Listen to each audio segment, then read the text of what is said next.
All right. If anyone is here, welcome to the stream. Uh, sort of got my mic back.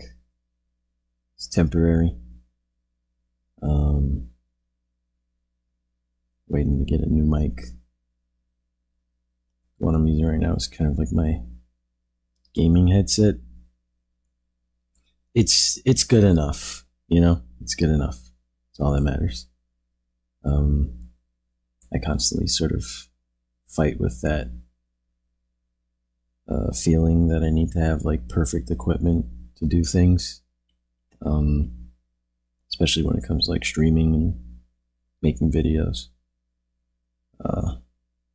So I was really trying to refrain from using this because it's kind of old, and so it's not in the greatest condition. It's a little bit broken, but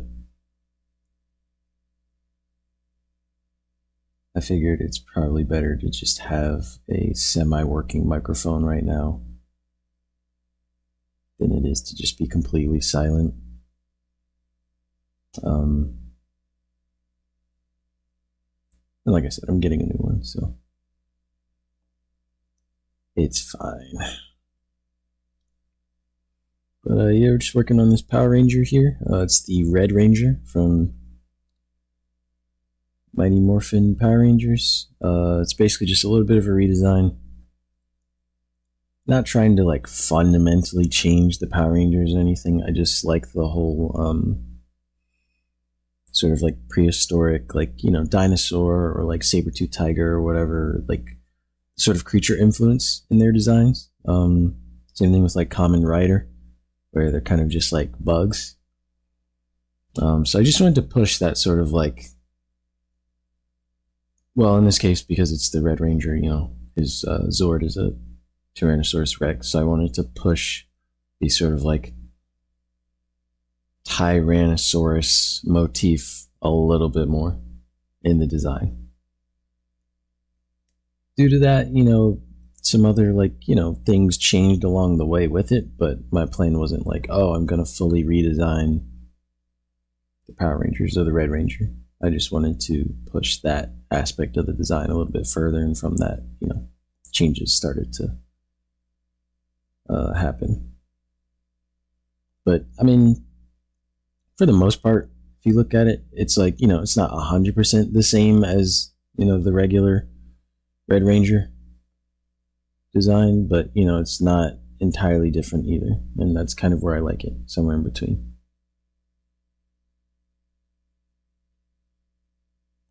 One moment. Okay. Yeah. So that's kind of where we're at. If you want to see sort of a breakdown of the process real quick, we started with this very rough sketch. I was just trying to get the shapes down, the design, that kind of thing. This is just a really rough thing, so I wasn't worried about like, a perfect drawing. But I did want the drawing to be like solid, you know what I mean? So like in that sense, I think it was fine. But we did that, and then I made a more refined version of it, just to give me a sort of like base so that I can paint on top of it, because none of this line art is going to show through in the final thing. It's just it's like a underdrawing, just solid underdrawing. And then I just added a little bit of shading, just to give me like a roadmap for where I want to take it. And then I throw a new layer on top of that, set it to or not set it, I just fill it with white, and then I lower the opacity so I can paint over it, and then I just start painting over it, and that's where we are now. So yeah, just gonna at least attempt to finish this up on stream. If I don't, that's fine, but the plan is to just chip away at it as much as I can. I am pretty sure that I can get it to at least like color in this stream. Pretty sure I can get it to color, but we shall see. We shall see.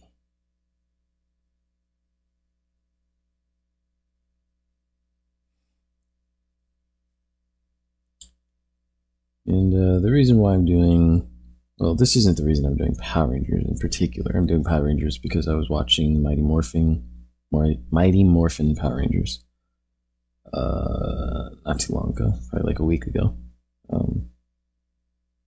I just love, the whole idea behind it. It's so campy, but I just love the design and the practical effects and just the sort of world of the Power Rangers. So I was like, why don't I draw a Power Ranger? Originally, I was just going to draw them like regularly, the original designs, but I've been kind of itching to do a little bit of character design, or just sort of work out those design muscles, if you will. I've been doing a lot of animation and some illustration here and there, mostly animation. That's been taking up most of my time. And when it comes to animating pre-existing characters, it's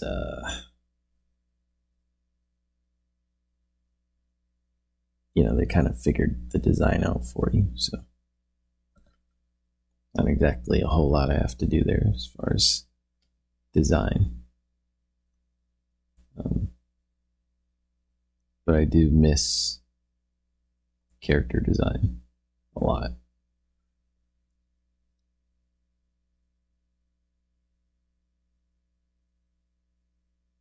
That was originally, that's still what I want to do as far as like my artistic career. I still want to do character design, but I also really like illustration, and I do really like animation as well. Animation is the most tedious of the three. I'd say illustration is probably the easiest for me now, and that's not because I'm like saying like I'm a master at it or something. It's just I think I've gotten to a decent spot, like skill wise, to where I can kind of like enjoy the process and go through the motions of illustrating something and not fight with it the entire time. Like I feel comfortable in my process. But character design, I haven't done it in a little while, so I'm sure I'm rusty. Even with this Power Ranger thing, like the sketch took a lot longer than it normally would for me. I was doing an illustration, and that's literally just because I was trying to, come up with the design. Something that I liked, at least. And, character design is not easy. I think I landed on something that I can be happy with. And in the future, there's opportunities to do it again if I want to. These fingers, not looking too great on this hand. This is why we get references, people. I'm going to attempt to freehand it. Try to see if I can just kind of like beat it into shape. If not, I'm going to stop and shoot a reference my own hand. And then work from that.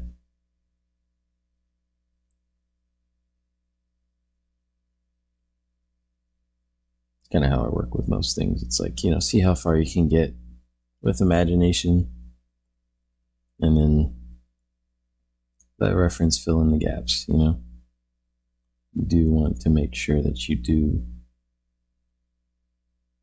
or you are, exercising those, like drawing from imagination muscles, but at the same time, you have to be, honest with where you are skill wise, or even with your just ability to imagine poses and things like that. There's nothing wrong with needing a reference. Own it.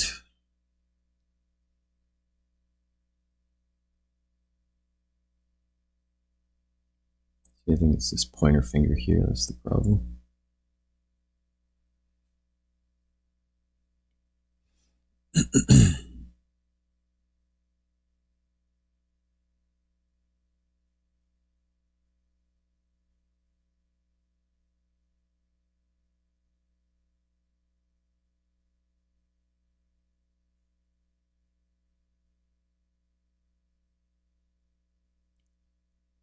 This is approaching acceptable levels of finger drawing.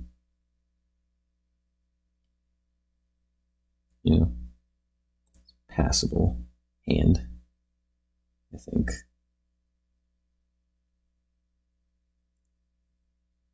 And these pieces aren't meant to be glorious, extravagant pieces. Just again, getting my reps in. That's the main thing. I want to be faster when it comes to illustration, so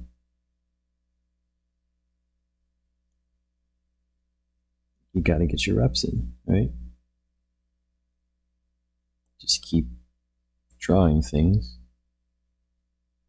with whatever process that you've already had nailed down or whatever. And you just draw a lot. Start to the beginning. Just finish the painting. Get to the end. And then you do it again, and you do it again. You start to notice little roadblocks or habits you fall into or ways you can just speed up the process. And then you do it again, and you notice, hey, this next painting or this last painting I did, that was really fast, or that was way faster than the last one. But you can only get that from, actually sitting down and just finishing a painting. Which, I'm saying it like this because I have trouble finishing paintings. I mean, I've got a whole, backlog of paintings that I've, partially worked on or sketched out and just left in the drafts. So I'm saying this because I also struggle with sitting down and finishing a painting. I wouldn't say I necessarily struggle with it currently, but it was something I did struggle with. I do struggle with starting projects and, not finishing them immediately, I guess, or before I, find a new idea. Because like I said, I still have all those things in the draft, so I haven't entirely solved the problem, but I have fixed the problem of, not being able to just work on something and draw or paint consistently. I can do that. Pretty much get some kind of drawing done every day.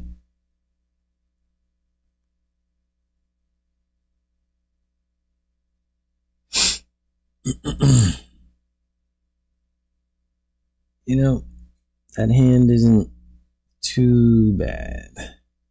Let's flip the canvas, shall we? Moment of truth.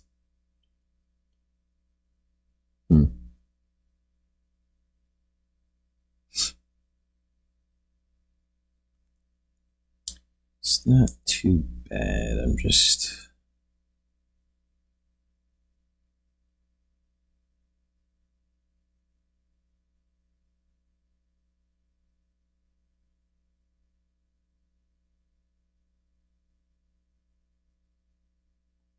Hmm.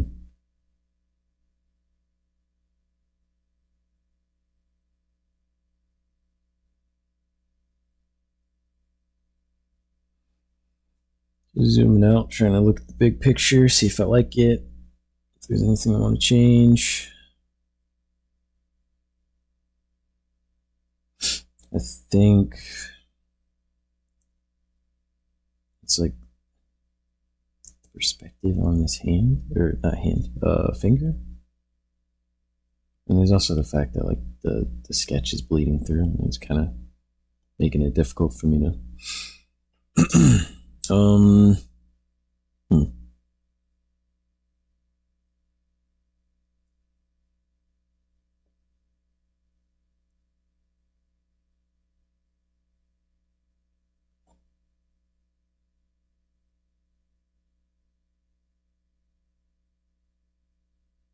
1 moment, just responding to a text.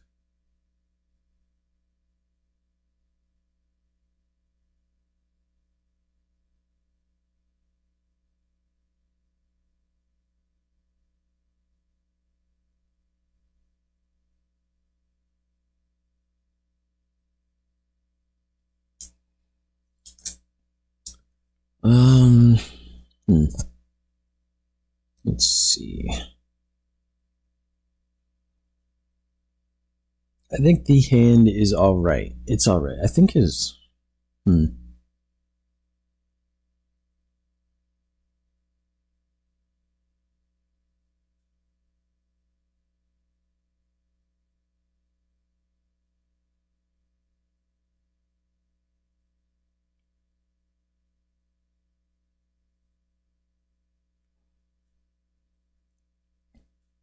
This is a big part of the process. I just kind of stare at it for a while and go like, hmm.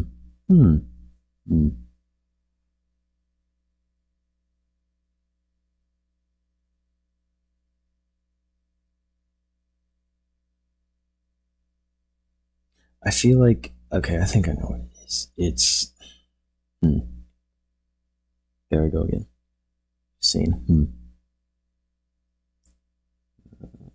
Select this hand, and I think it just needs to be bigger.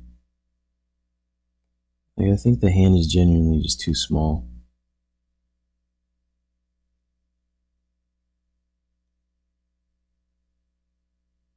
I think it could go right there. I'm trying to see, like, yeah. That's what it was, guys.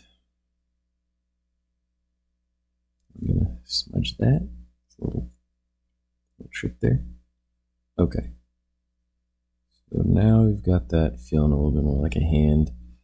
I think perspective-wise, it was just a little too, like, squished. So it made his hand, like the hand to wrist to arm transition, or like wrist, yeah, mostly just like palm to wrist transition was a little too abrupt or short. So it kind of felt like he was missing a chunk of his like hand or wrist. So I wanted to remedy that. It's kind of the thing with like, you know, perspective, which, you know, I'll never claim to be like a pro at. Perspective is one of those things where it's like, I kind of get it. Kind of get the gist of it, you know. But there are times like that where it's like, you can kind of feel when it's wrong, but it's the foreshortening thing where, you know, there's a certain level of like suspension of disbelief you can have where it's just like, yeah, I can buy that hand is covering your entire arm and we can't see it. But sometimes if you push it just a little too far or you do it without really like making an informed decision about it and knowing why you're doing it, it can come out looking strange, which is what happened with me. I didn't think about it enough up until that point. So it ended up looking like he's got really short arms. Which, I mean, the T-Rex is his Zord, so it's not like it's out of character, but still.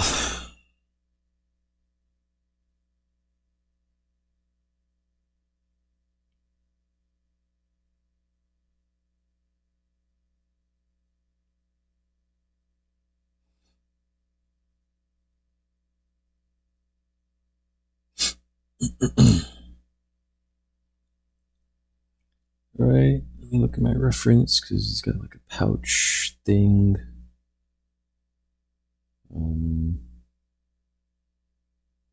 This is a very blurry photo.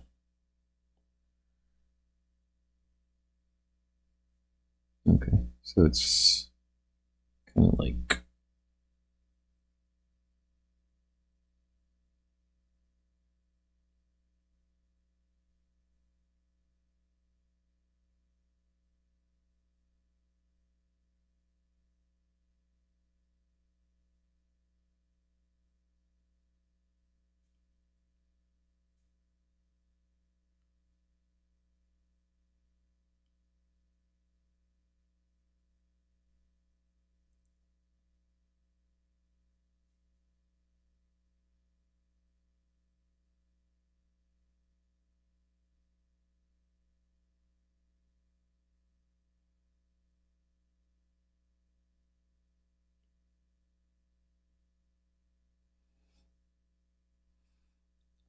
the blaster is not the focus, so I'm not really gonna put like a ton of detail or emphasis on it. He's grabbing sort of like the holster, but I just wanted a pose that wasn't your typical like A pose or T pose. I wanted to add a little bit of asymmetry to it.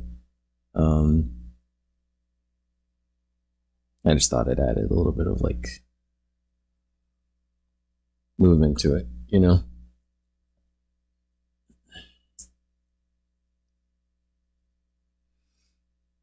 That's all. Did it freeze? Oh, okay. Sorry about that. Sometimes it just like lags behind a little bit. If I notice it mainly happens whenever I like zoom in or zoom out or move the screen around. I think the software just has a hard time keeping up with that.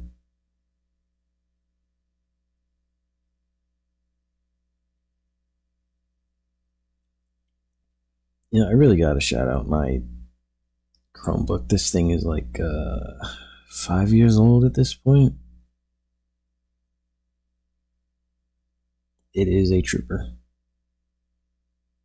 Somehow still gets the job done despite being super old. I am planning to get a new laptop so I can stream, do face cam, not worry about lag and all that stuff. But for now, gotta give credit where credit is due. This laptop has held me down for 5 years. So, as much as I talk about it being kind of like slow and silly, it has done the trick for 5 years. So, yeah, there's that.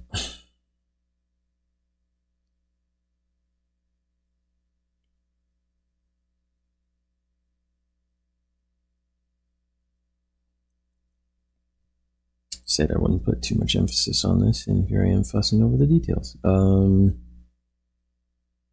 Let's just move around this real quick. Put in the important details. Get in, get out.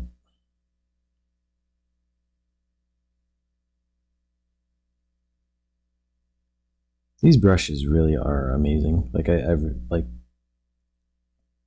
Max Ulickney. I think that's how you pronounce his last name. If not, apologies for butchering it. But I do think that is how you pronounce his last name. His brushes are amazing. Him and Kyle T. Webster. So thankful for them because I only somewhat understand Procreate's brush engine, but I am by no means a brush engineer or a pro at it. I really, really am grateful for those guys for, spending enough time to just figure out the UI. Or not the UI, the engine itself and how it works. And making some amazing brushes out of it. These watercolor brushes are so good. So good. It's exactly what I need. I paint sculpturally. I like to build up the forms in grayscale or something akin to grayscale. And these brushes are just really, really good for that.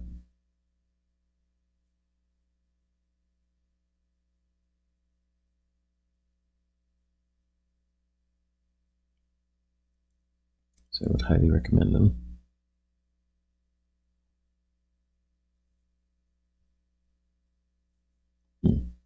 Oh, I just realized what I did wrong. I need to lighten this up here because this pouch is white. I completely forgot about that.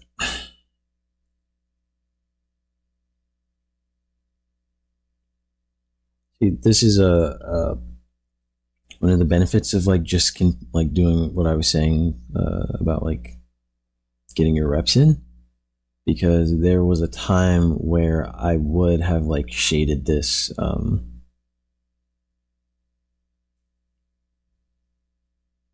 like how it was before, like this, like that, and I would have left it. But from doing it multiple times and getting to the color stage, over and over again, it's seeing okay, the pipeline of okay, boom, I did all this grayscale painting, laid down the foundation, all the values and stuff. Now how does it translate as soon as I drop colors just directly onto it with no tweaking? And you start to find that, at least in my case, when I was working on things, if you don't control your value ranges, it messes up the colors. Colors are great, colors are helpful, provide a lot of information. There's a lot of cool things that you can do with colors in terms of contrast and everything. But if the values don't work, the colors can't save it. So I'd run into this problem occasionally where, let's say, this glove, for example, I would shade it really harshly, and add this really dark shadows to it, and coarse shadow and all this stuff. And it looked nice because it had no color on it. But as soon as I would add the color, the contrast was way too high, because it's this is a white object or a white material. And if you have a white material, unless the lighting is super, super harsh, the shadow side of the object or whatever is not going to be that intense, because white is very reflective. So you'll get a lot of bounce light and ambient light. And so I would end up in these situations where I would throw color on it, and it's a very light, color, local color. And it would just look super shiny or super high contrast, like it was a different kind of material. And it would end up looking unrealistic because, again, depending on what the material is, what color the material is, the values will be totally different across the board. So you have to be aware of that, and then you won't run into situations where you make this white object super high contrast unless it needs to be. That's a different story. But if it doesn't need to be, you have to be mindful of that. But from repetition, that's something that I noticed about, you know, myself and the way I paint, and I adjusted because of it, because I knew that it was something that I could fix in this stage, so that when I got to the coloring stage, I wouldn't have to do all this extra work just to fix something that I could have prevented in the painting part.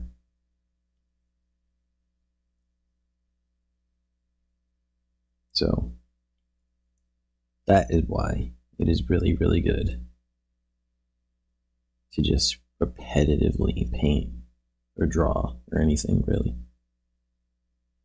Just get those reps in, because you're going to start noticing where you're slipping up, where you're messing up, where you need to tweak your process by just doing it, you know? And if something sticks, something works, and you're like, I like that, do it again. Do it again so that it becomes ingrained. And you can keep doing it over and over and over and over again. You know?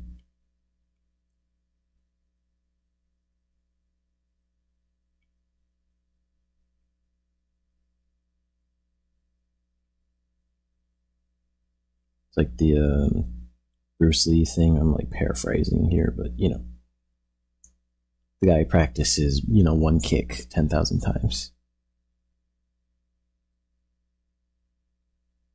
It's like your technique will be so refined just because of the sheer amount of repetition you've done in practice.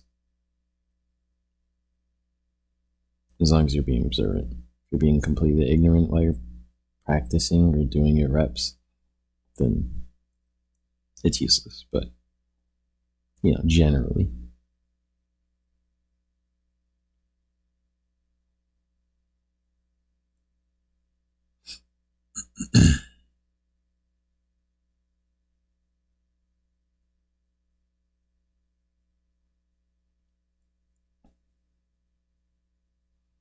Just trying to light or you know, shade this side of the form a little differently from the other side, because I drew this whole thing, not the whole thing, but like the torso area with the symmetry tool, because the outfit itself is symmetrical and the lighting is, you know, top down, so a lot of the lighting across the body, most of the body will be, you know, symmetrical.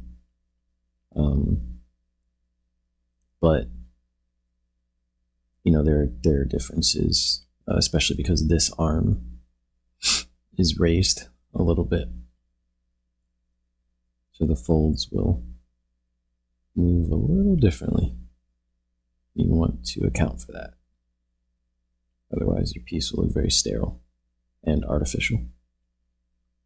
The goal is to, like, you know, you don't want it to look like you used the symmetry tool. You know what I mean? Because, like, there's not really a physical equivalent of the symmetry tool that I know of. So it's very easy sometimes to point out when someone's using a symmetry tool. Not that using it is bad, and not that like having a symmetrical look to your painting is bad. It's just, you know, sometimes you don't want your work to look like, oh, this was manufactured digitally. You know what I mean?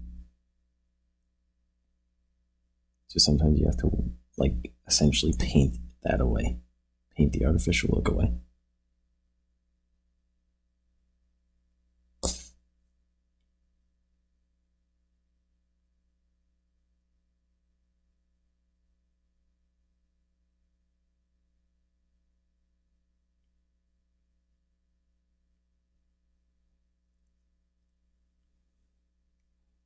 One moment.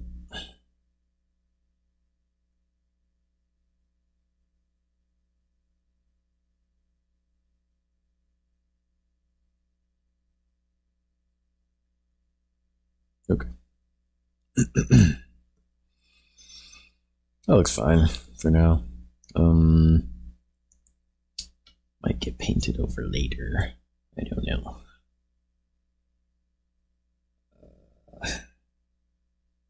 actually, you know what, I'm gonna get rid of this.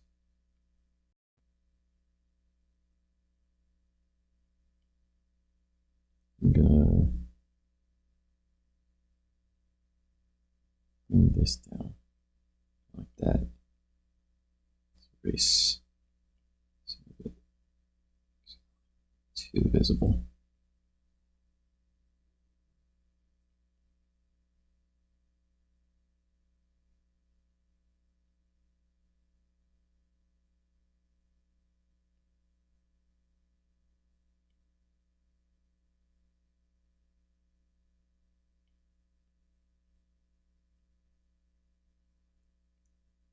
Just another thing, you know, about value.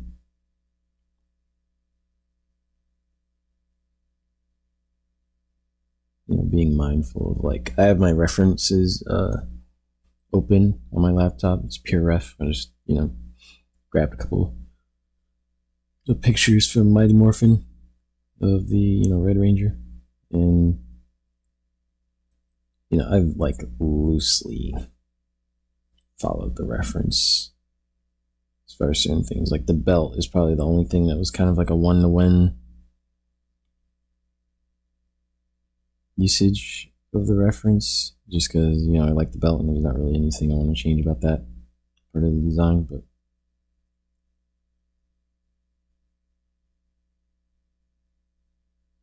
I'm paying attention to the value range on the costume, this material. You know, it's slightly reflective. It's got like this kind of shiny finish to it. It's like glossy matte. You know what I mean? Like it's not really going to reflect colors, but it's going to reflect light.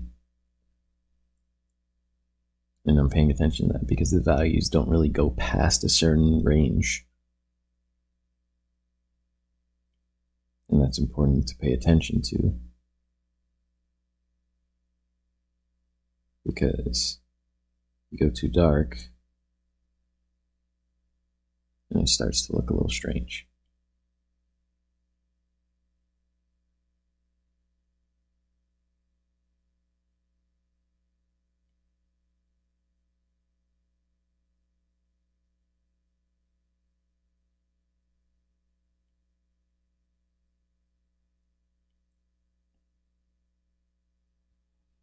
But then there are areas where you do want to darken it up, you know, like right here. Kind of where the material is touching.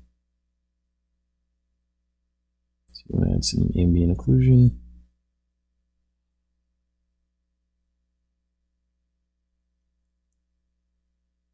Yeah.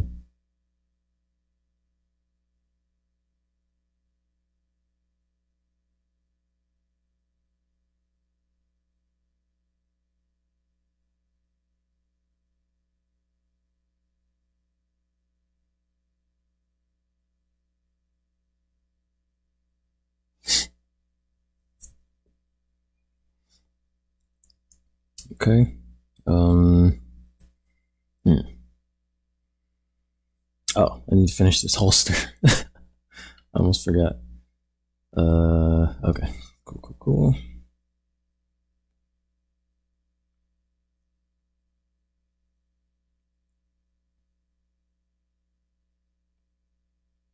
I think something I struggle with, and that is something that I am trying to remedy with repetition again, is over detailing. I think sometimes. I think there are areas where sometimes I don't add enough detail, but then I also think that there are areas where I kind of just, it's like it's too much for what it's supposed to be. Like you don't need to define that area. There's not, like, you're not gonna get anything out of it.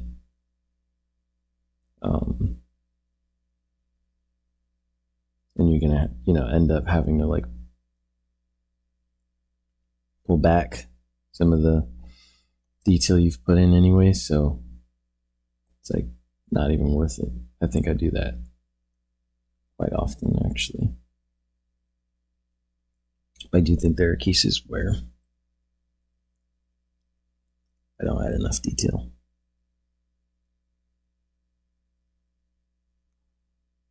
So, you know, it's a push and pull kind of thing.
All right, I think that's enough. As much detail as I would go into for the like blaster and everything. It's like, you know, you just kind of want to leave it implied. I might darken this up a little bit, but again, you know, it's white material, so you know, be aware of like the fact that light won't be seeping in as much in this area, but at the same time, you know, local color and local value. Don't want it to be too dark. Gotta leave room for the actual colors. I think that is pretty good as far as I want to add a little bit more value to the the helmet. And then I think what I'm going to do is add a layer underneath with a little bit of like a light gray, because I think there's just a lot of white in this image in general. And you kind of don't want that, especially when like you want to save that for the areas that are actually like white or really bright, like here, you know, the belt, that kind of thing. You don't want the, like, realistically his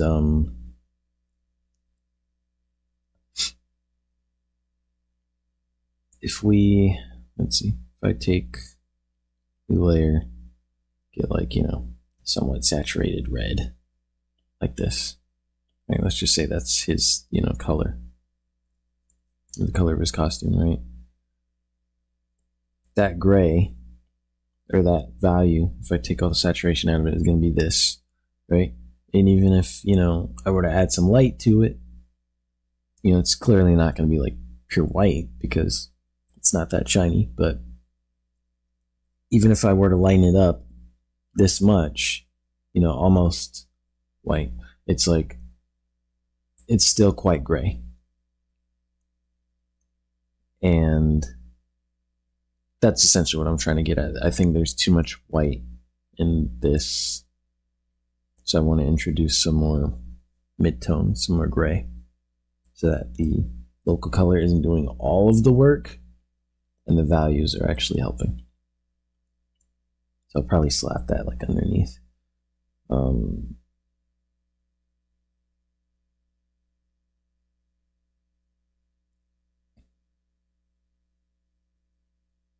But I do want to get some more values up in here.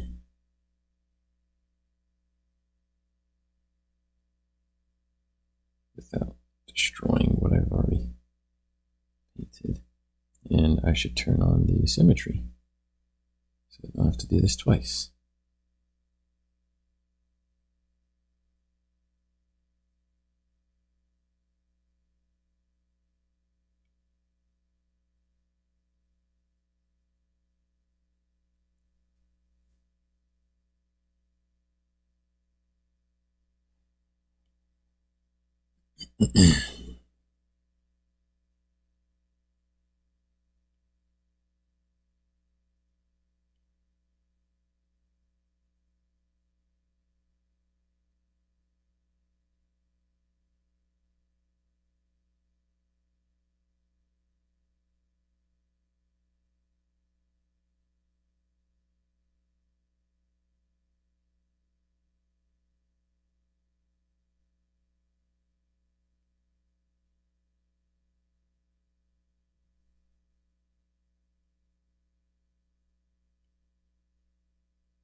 Okay.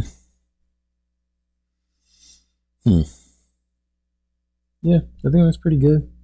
Like I said, I think I'm just gonna like lightly brush in some grays here, just so that it doesn't feel, you know, too bright. I'm gonna leave some areas for white, you know, but I just want to bring the value of some of this down.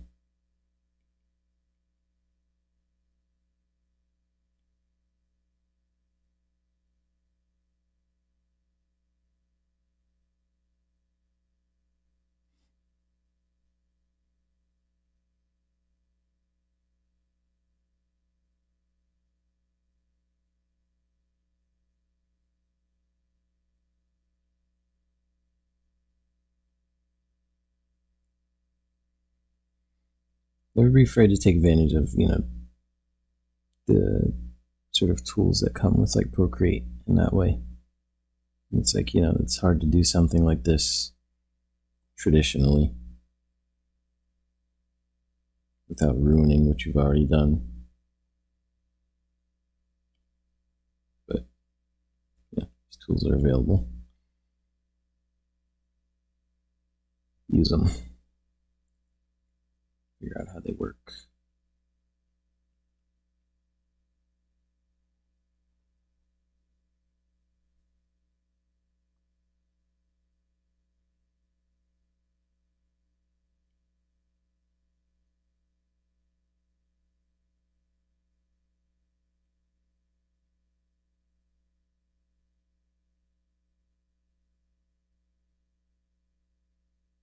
Probably could have turned on the symmetry tool so I didn't have to do this twice, but you know, I'm okay with the, like I said, with the symmetry tool, with a lot of these tools as well, just in general.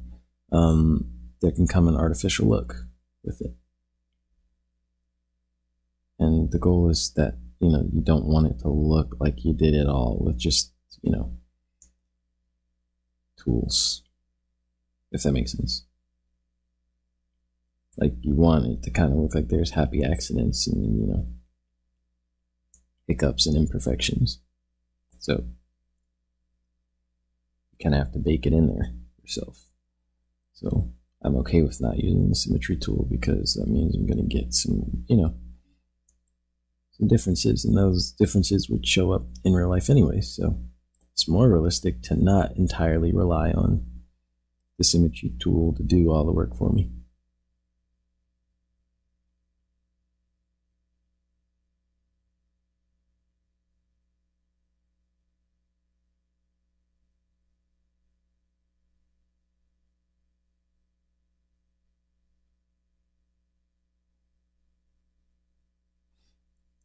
I don't even know if you guys can really see the difference that this is doing. You turn it off and on, but it's just bringing down the values. So it's just making that helmet a little bit shiny. I feel a little bit more like, its actual color. It's the best way I can describe it.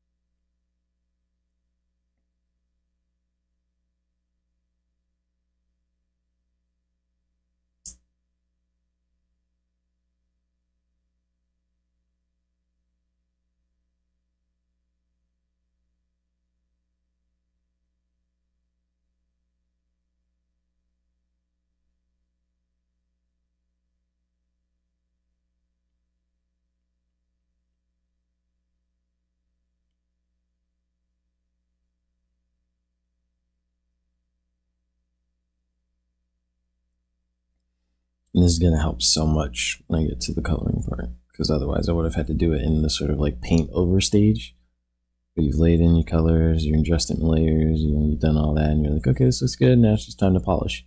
I would have had to do all of this then, and that would have been a slog. Like, I already kind of like, I don't dread it, but I sort of enjoy these stages more than I do the sort of like polishing part, because the polishing means like I've kind of figured it all out and it's done. Now I'm just finishing it, and it's like I'd rather just move on to a different project than polish it, because it's like, I'm doing the polishing. It's not that I'm like, oh, I got this guy and I'm a pro, I don't, want to polish, and I know how to polish, because there is a lot to be learned from doing, going through the motions of the polishing stage. But that's kind of like the cherry on top, for presentation. For me, because I know that, like, it's more of like a presentation thing for like, posting, sharing your work, which is fine. I'm more interested in the process part, the part where you're like figuring it out and, seeing it come together in those like early stages, seeing it turn into, this. Those parts are more exciting for me. So the further I, stray from that, the more eager I am to just work on something else, so that I can get back to that feeling of like, hey, it's coming together. Not like, oh, I'm finishing it. I mean, the like, oh, I can see all the pieces kind of fitting into place, and now I don't have to worry anymore. I like that. That part is really, really nice and rewarding. But some of the other parts aren't as rewarding. Oh, is that still? It is. Okay. Turn that off for a minute. Okay.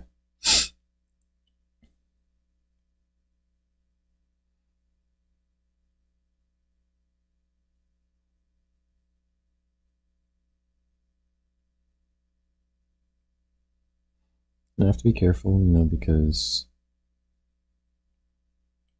I'm sort of painting these whites out.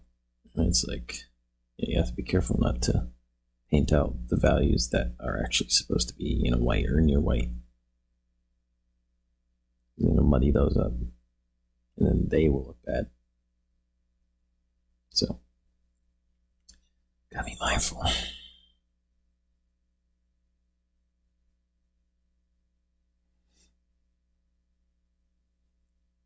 But I don't know if you guys can see it, but like that it makes such a big difference. I think it's harder to see on the stream, but like on my iPad screen, is my iPad charged sufficiently? Okay, yeah, on my iPad screen, it makes such a big difference. And it feels all the more real just with that little addition. Like suddenly now it feels like, okay, like this is material. Like a real material.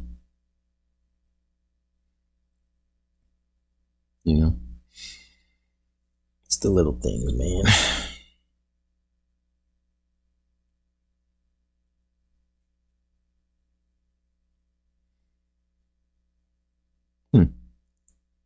Kid me would be very, very pleased with all this. Like I still am a fan of Power Rangers, but I was a big Power Rangers fan as a kid.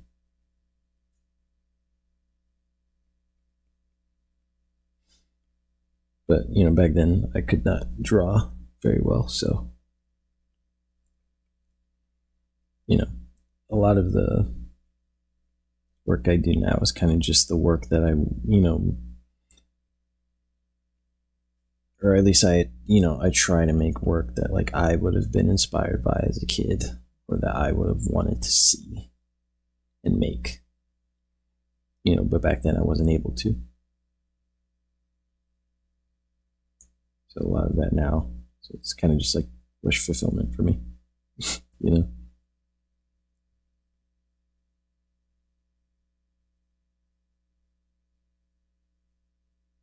It's those moments where you're like, wait a minute, I'm an artist. I can draw whatever I want. Like, I've literally gotten to the point where I can just say, hey, it'd be really cool if there was a painting of, these two characters interacting, or, giant, scene with all of these characters, or blah, blah, blah. And, to this day, I still go like, oh, wait, I can just make it. I don't have to wait for somebody else to make it anymore.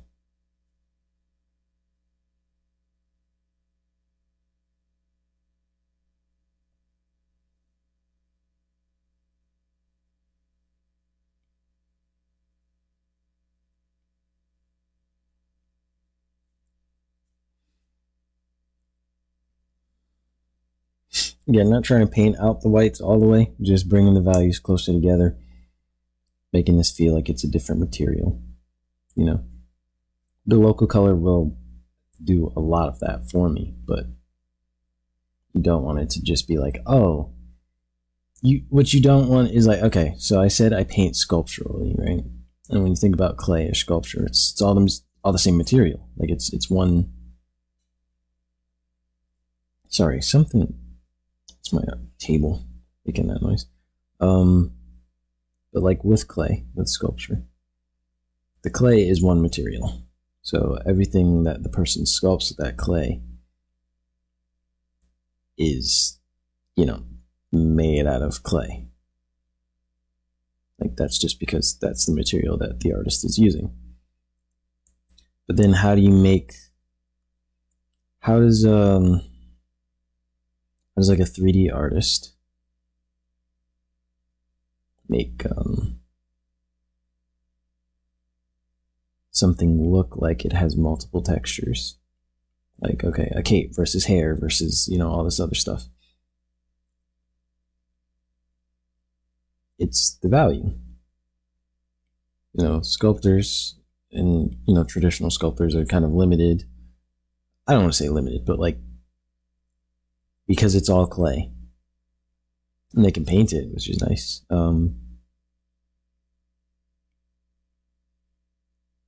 But in its like, most basic form where it's literally just clay. They're kind of limited in the fact that like,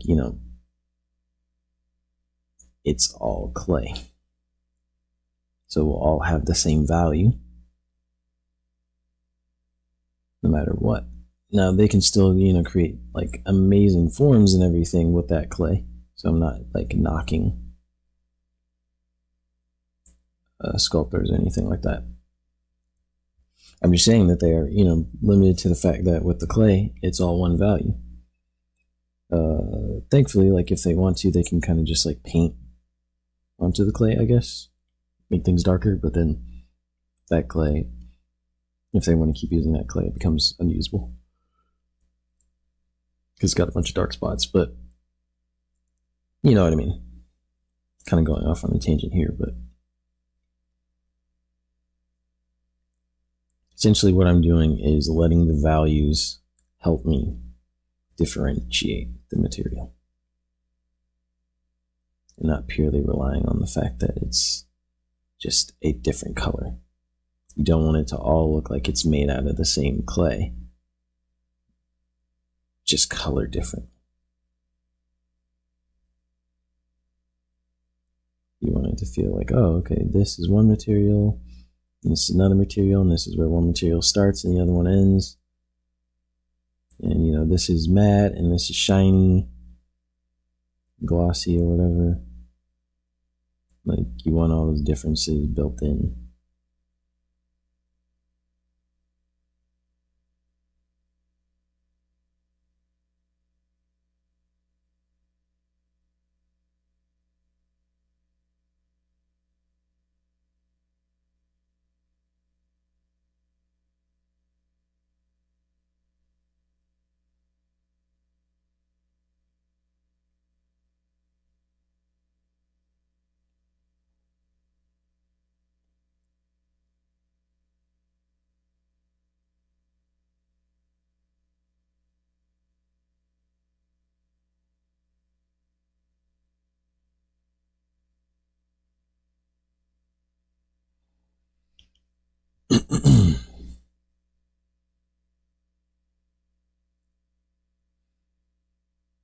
If at a certain point I kind of go a little silent, it's probably because my family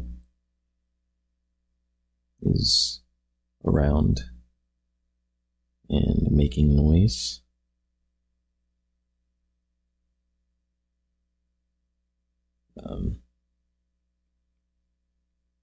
So don't worry. It's still here. Just,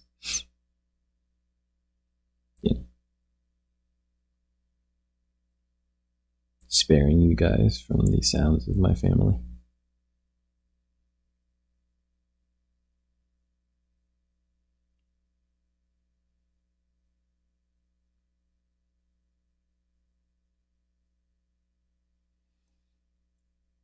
All right, just gonna darken up these pants real quick, and then that'll help me move on to the next stage. Kind of going quick with the pants because it's, not necessarily the focal point. So, getting the big idea in there as far as just darkening it up, but not worried about being perfect with it.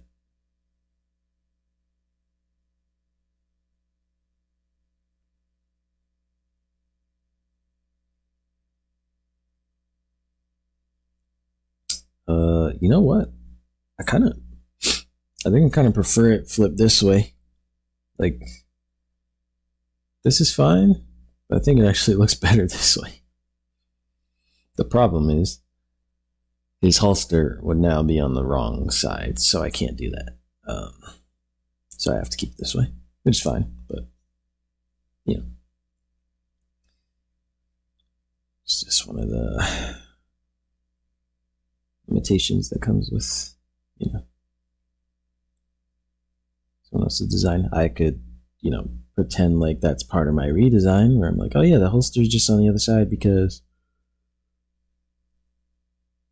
it's a redesign. Sorry. Yawning. I'm not going to do that.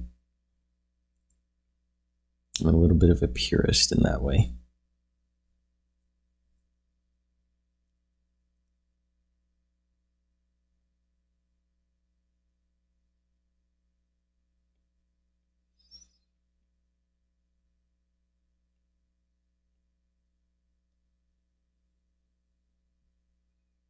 Look. Bring some of that highlight back in. Just a little bit. Okay. Yeah, that's cool.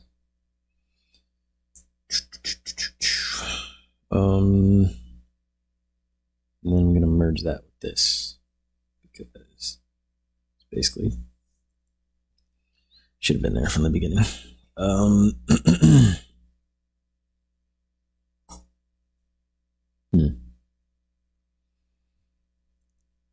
Now I could technically, let's see, how do I want to play this? For the sake of the stream,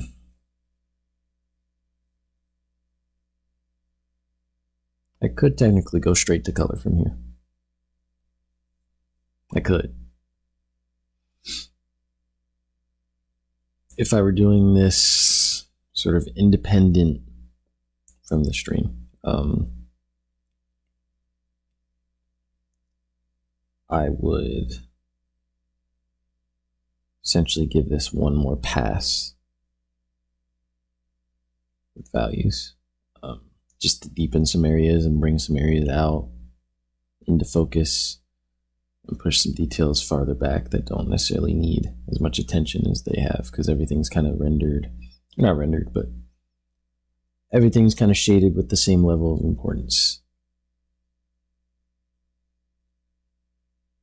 Right? Which is fine. Like, it works. It's still got all the, you know, like the necessary things. Got the light, shadow, ambient occlusion, cast shadows, bounce light, kind of. So it's got all the like building blocks, right? But everything's kind of, like I said, the same level of importance. So there's not really a focal point in terms of value. I've kind of got it in the head as far as having, like, you know, probably the darkest value in the visor. But there's also this area where it's like the belt is super bright, and then it's got the black stripes and, you know, the belt thing. So that's also an area of importance. So, you know, it's things like that, to where it's like it's all kind of just, it's got the clay feeling, where it's like everything's clay right now. It's all clay. And I would do another pass where I can sort of like darken some areas, lighten some areas, push some things further back into space, bring some things further out into space.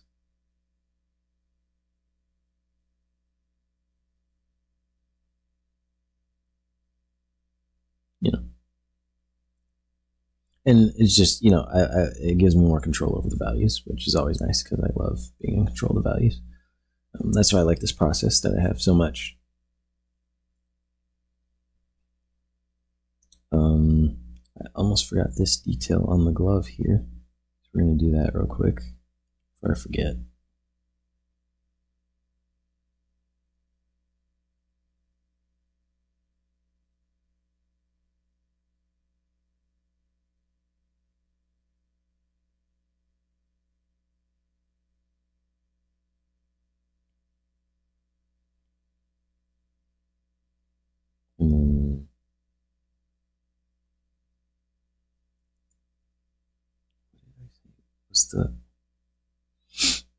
Just a moment where I forget what the heck I did. So let me group this.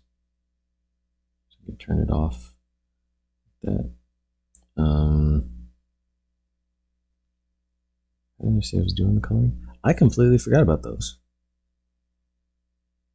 He's got little like stripe thingies on his. Yeah, I forgot. Okay, cool. Muting for a minute.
for the sake of the stream and time, I'm just gonna go to color from here, and I'm not mad about it either, because I like where this is at. It's just, if I was like, if this was client work, let's put it that way. If this was client work, a few more stages I would go through before I wrap it up. But this is not client work, and this is still perfectly fine.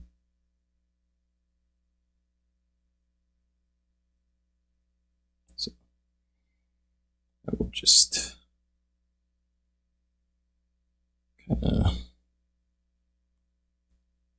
smooth out some of these areas right now, but other than that, I think I'm just gonna go to color because this works.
Oh, hey, dude. Thanks for stopping by. The art is looking good. I appreciate that, man. Thank you. Thank you. Are you gonna stream later? Or are you streaming right now?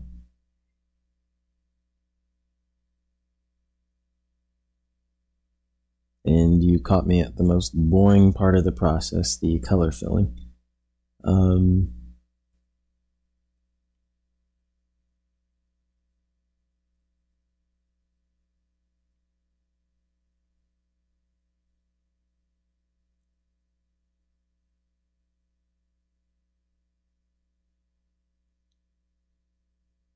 but how's it going?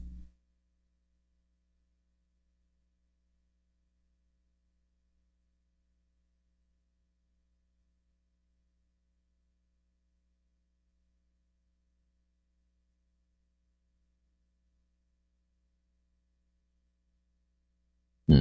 I forgot those seam lines on the glove. I gotta do that.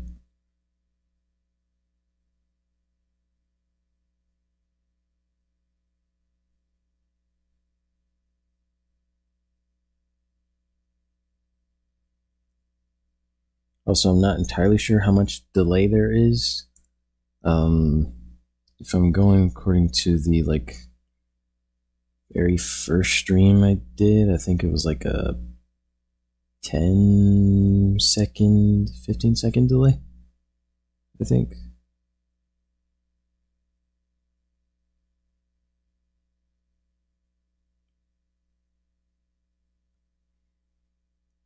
Uh,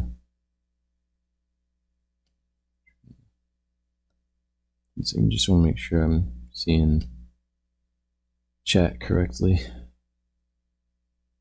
Sometimes it is a little silly.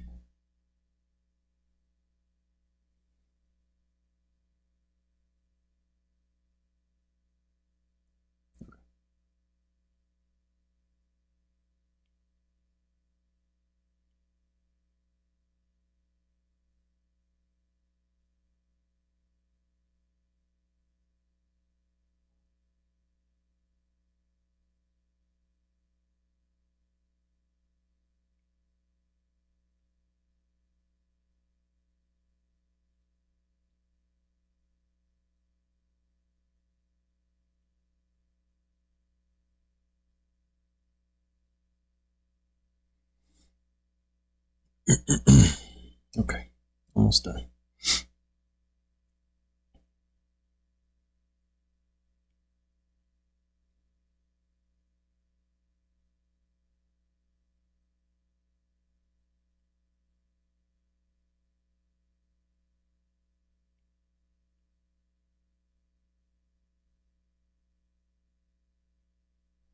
I also, I mean, made sure my levels are okay, but I don't know if my mic is as loud as it says it is in OBS. So if there is anybody in chat, just let me know if the volume is okay.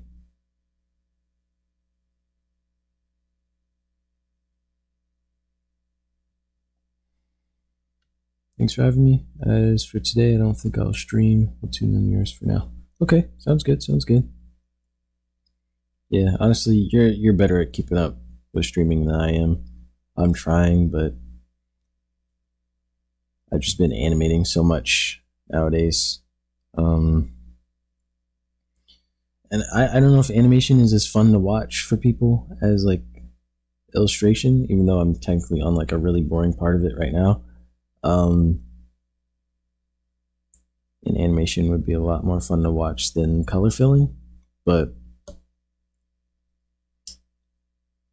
the mic is fine. Okay, cool. I consider doing like animation streams too. So like when I'm working on the animation, I can just stream it.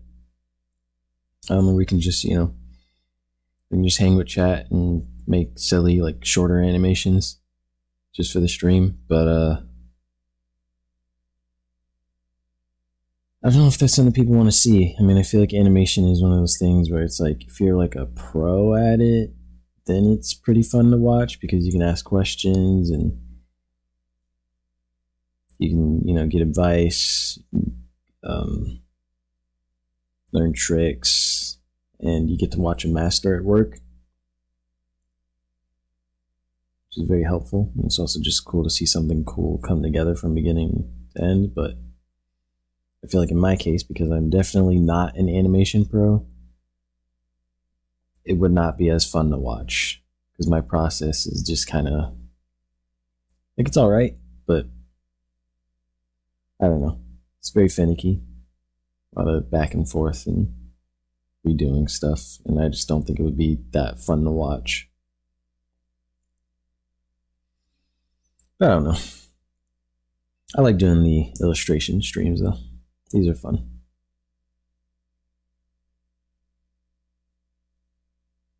It's very relaxing.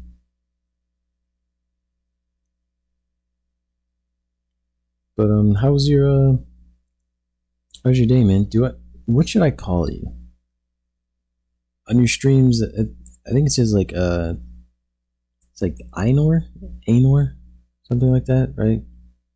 Is that what I should call you? Or is it Drakenthorn? Very cool name. What should I call you?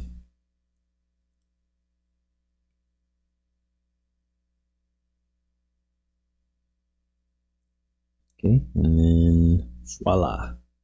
That didn't work.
Oh, it's just Ronnie backwards. Got it. You know what? That makes a lot of sense. Makes a whole lot of sense. I did not think about that. Okay, very cool. What have you been up to today?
Love to see your animating process. I think I did try animating before, though. Haven't touched it for a while. Okay, yeah. I could definitely set up an animation stream. I don't think it would be that hard. Just wasn't sure if people would find that interesting, but I can definitely do that. I've got a bunch of animations in the drafts, um, so I can definitely just take one of those and start working on it for a stream, or just do a completely new one. I wouldn't mind. What am I doing? What exactly am I doing?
Shading in this piece is awesome. The volume is really clear. Thank you. Thank you. Yeah, before you joined the stream, I was basically yelling into the void about how I like to paint kind of sculpturally now. Um, Kind of like it's clay. And that has really helped me both just, sharpen my skills, but it also helps me just think about how I can sort of figure out all the volumes and form here, and then worry about the colors later.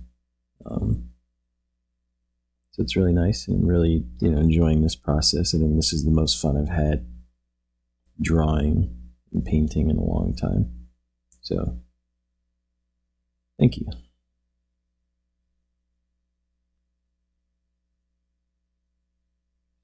This is the most annoying and boring part of the process, though. I hate the color fills. And I keep doing this to myself, but I use this brush to fill in the colors. Let me see if I can make it bigger. And like there are areas of this brush where it just won't fill in like fully, where it's like a little bit like transparent. And so it makes the color fill like there's a 50-50 chance it just doesn't fill in a whole area. And I just had to fix that. I just really like this brush. I don't need it for color fills. Like I don't need to use it for color fills, and I still do. And it bites me in the behind every single time I do. So yeah, that's just a case where I'm being too stubborn and stupid and slowing myself down for nothing.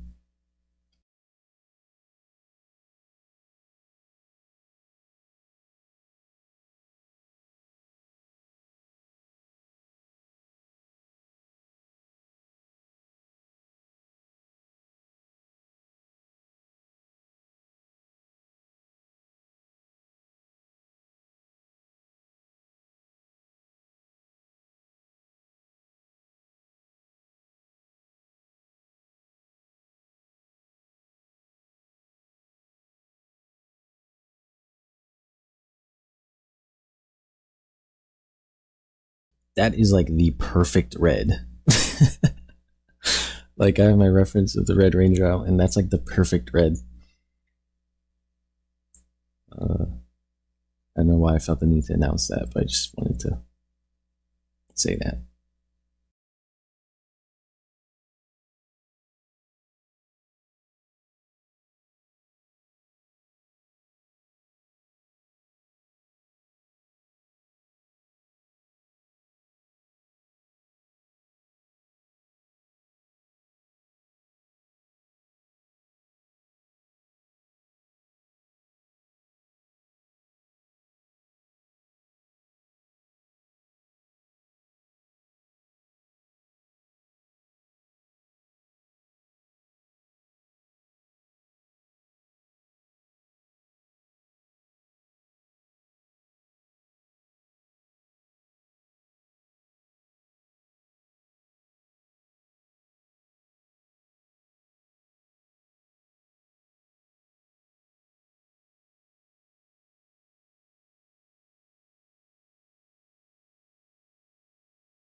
See, here is a perfect example. Right here.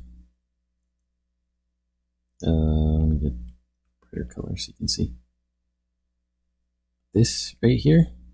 This is what happens when you don't use a fully like opaque brush to fill in your colors. You get this stuff, and now I've got to spend more time cleaning it up. And I could have already been at the, coloring stage. So this is 100% my fault.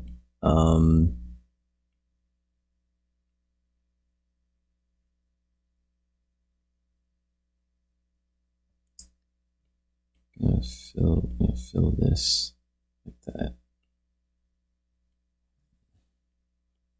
Take white. For me, the most stressing part is the sketching and line work. It's where I feel my brain cells dying. Yeah. As far as brain power, the beginning is definitely the most stressful part. So I agree with that. The beginning is the hardest. Everything else, it just gets, I'd say, easier and easier along the way. The only exception is when you like haven't planned well. But if you, did your due diligence in the beginning stage, then the rest is not necessarily easy, but easier.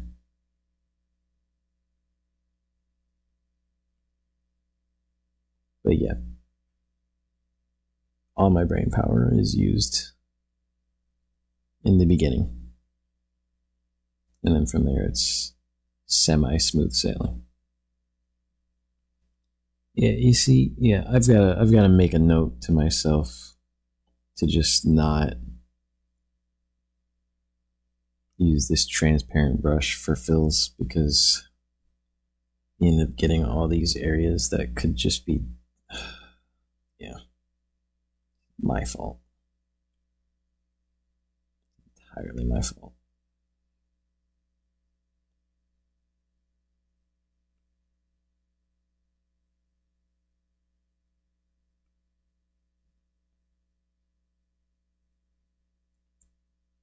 I'm curious as to what would happen if I just duplicated the layer a bunch of times to fill in those areas.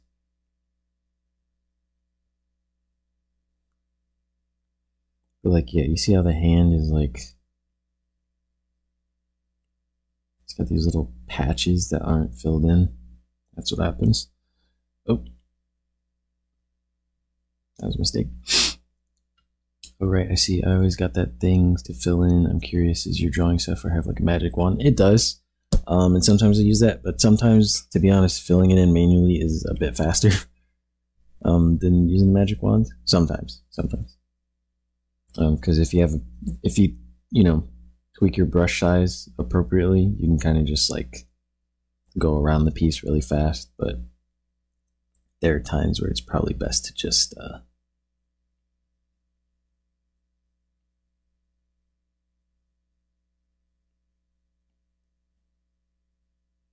use the lasso tool.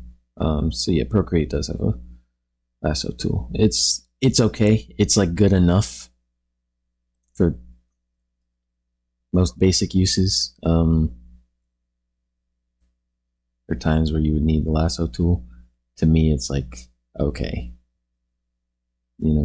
That's why I end up doing it manually though, because I feel like it's just okay.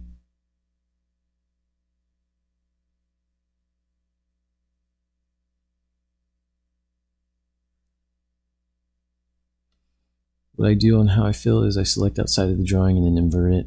I see your line work is so clean, maybe it will work. I have tried that before. The thing is, the line work is clean from like far away, but up close, it's not that it's like not clean per se, but it's the problem that I was explaining with the brush. It's a brush thing, not necessarily like a application thing. This layer free? Yeah. Let me use black actually. Why is the opacity? That's weird. See, there's opacity on the brush. So if I were to make a circle, right? It's like kind of like this, and then try to fill it in. See what happens? So it's too transparent for the software to figure out where a definitive like separation between, you know, like line and outside of the line is. So if I try to select outside of my line work, even though this isn't really line work, it's kind of just baked into the painting.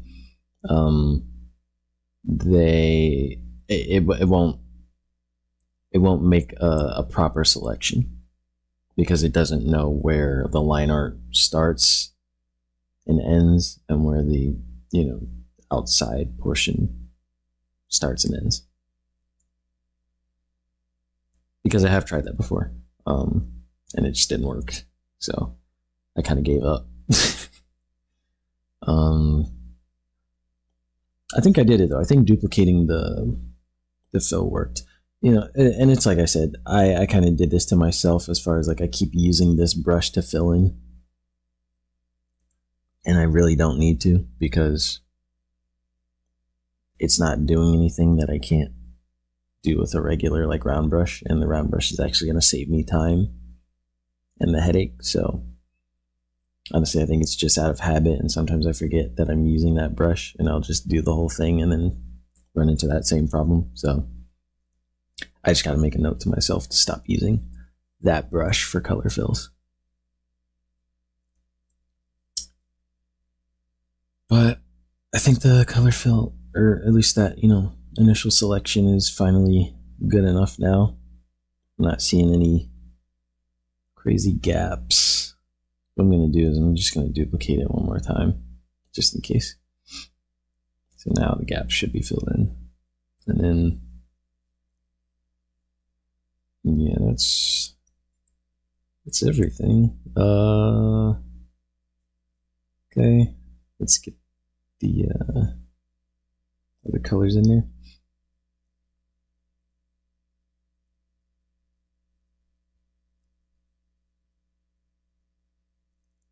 I'm going to use the symmetry tool though, because this whole part of the outfit is symmetrical, except for like the arms, you know. So I'm going to use the symmetry tool because I can fill in the white parts now without having to, you know, do it twice. I can just do it once on one side and call it a day.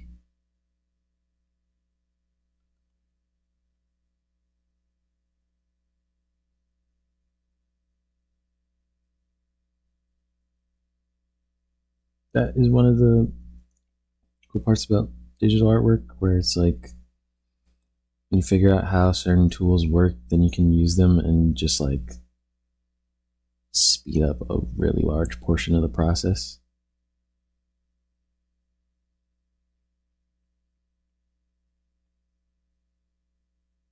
Like I guarantee you, a couple years ago, I probably would not have thought to use the symmetry tool like this, and then I would have just filled everything in manually.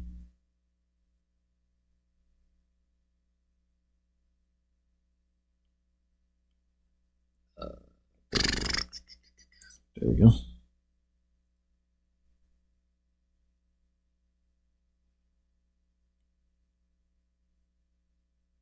See?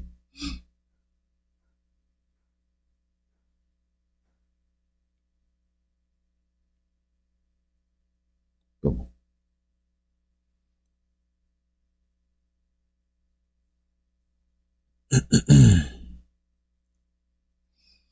It's coming together. Okay, let's try to do this quickly. See, now it can be really like quick. The color fill now because this brush, you know, it's got no opacity on it. I mean, actually, no, it does, but I have to like press really, really lightly. And I'm not doing that, so I can really just kind of get the outlines of these, speed through it.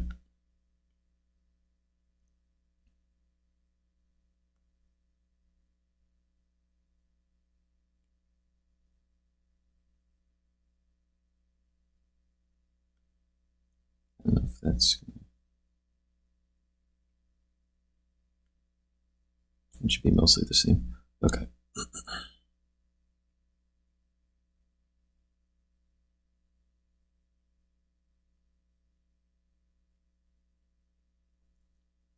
What's your favorite part of like the entire process, Ron?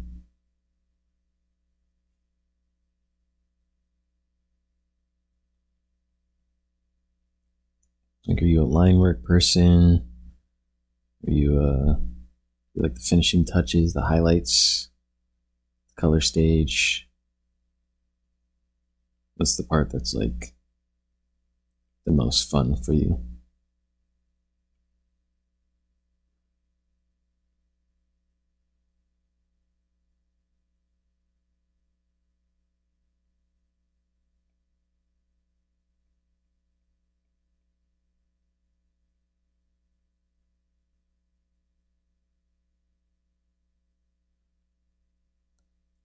Oh, that will save you a lot of time. Yeah, yeah. I'm really glad that I chose to do like a semi-symmetrical pose. I'm used to doing color fills. It's like just kind of one of those stages you gotta get past, but anytime I can speed up the process a little bit without sacrificing quality, I will do it.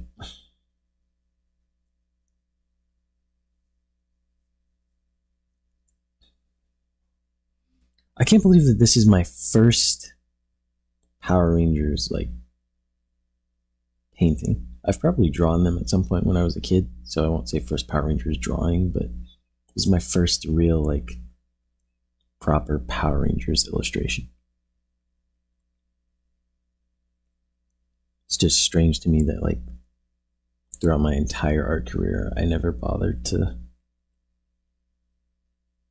make a serious Power Rangers drawing. I think part of me was just afraid of not doing them justice.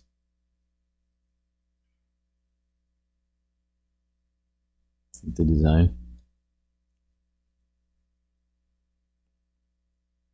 I think there's a couple of like characters and things that I just don't draw because I feel like my current skill level doesn't match the level required to make a good piece involving that character. But I feel like that's a very silly thing to say anyways, so I don't know. You know what I just realized? I think in the original, I'm gonna put this in a group real quick. I think in the original, yeah, he had stripes on his pants. Do I want the stripes on the pants though? That's the real question.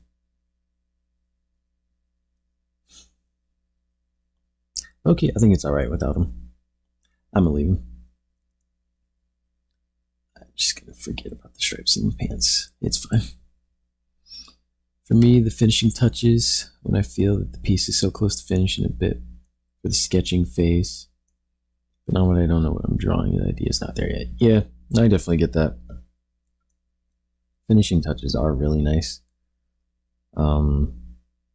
Earlier, before you joined the stream, I was, funny enough, saying that like I have a love-hate relationship with the end of a painting because I kind of enjoy the figuring it out part, like where I'm sketching and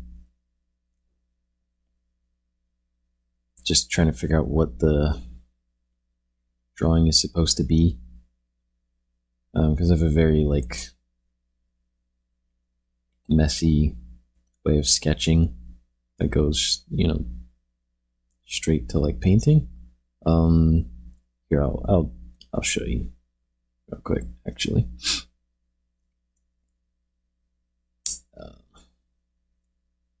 So I need to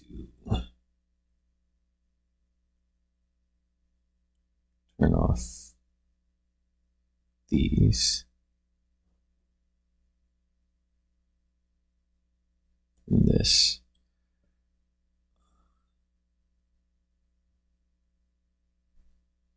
Actually, no. Yeah, so it started out like this. This was the sort of like initial rough sketch. Actually, it was this, but I wasn't 100% on that. Now looking back at it, I kind of like it, and I might paint that at a different time, probably off stream. But I start like this. Sometimes I'll do like a little color rough just to figure some things out. That's normally like a lighting thing. So did that, liked it. Then I went to this. Just, cleaned it up, defined some of the shapes, got in some basic lighting or whatever, and then, this thing. But like my normal, I'm trying to see if I can find a better example. That wasn't the greatest example. Where's the venom?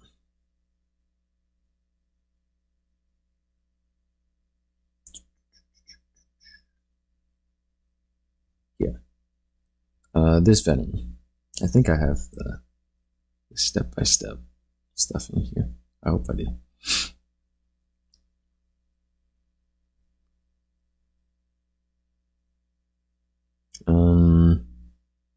Yeah, I started like this.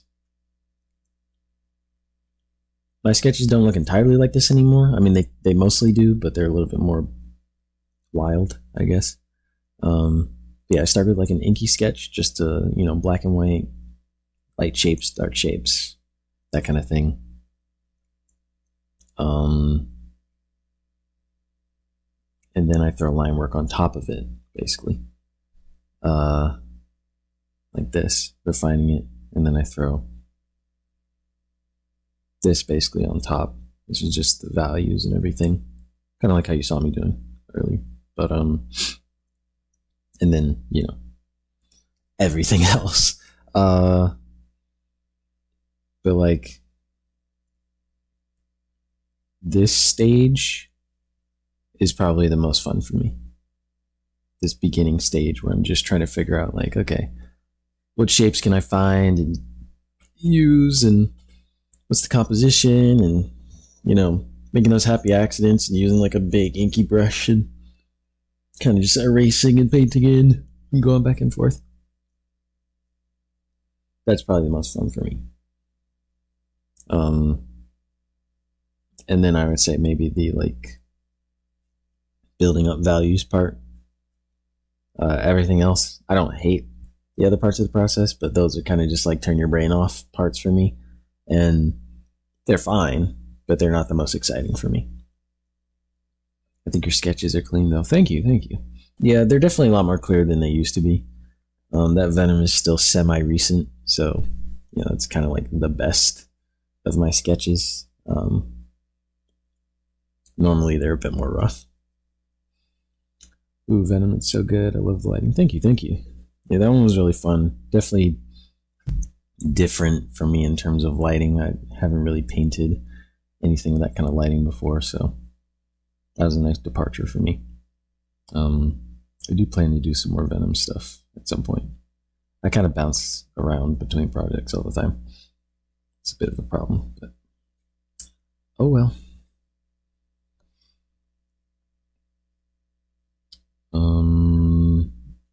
Okay. Yeah. The reason why I was doing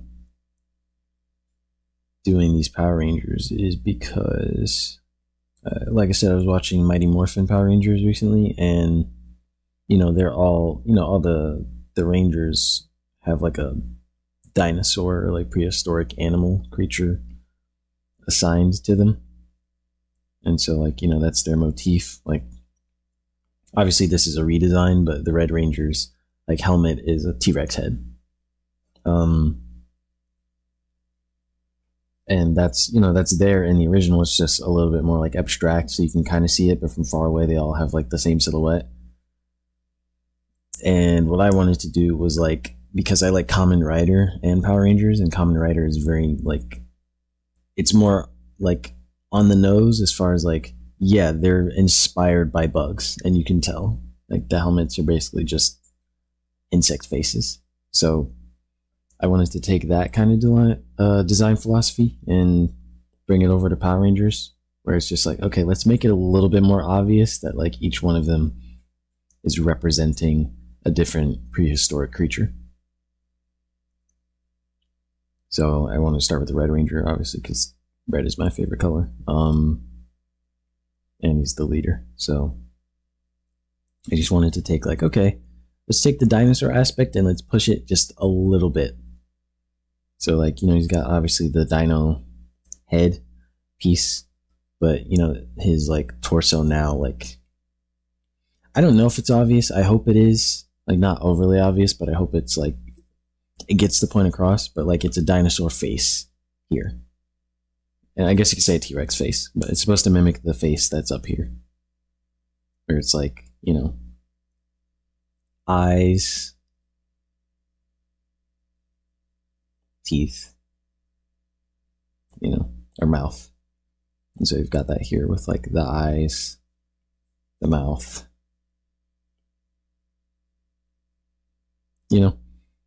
which again, there are, remnants of that in the original designs. The diamond pattern is basically just teeth on both his, he has it on his arms and he has it on his chest in the original too. But it's just the diamond pattern. And so it's there and you kind of feel it, but it's, it's very subtle.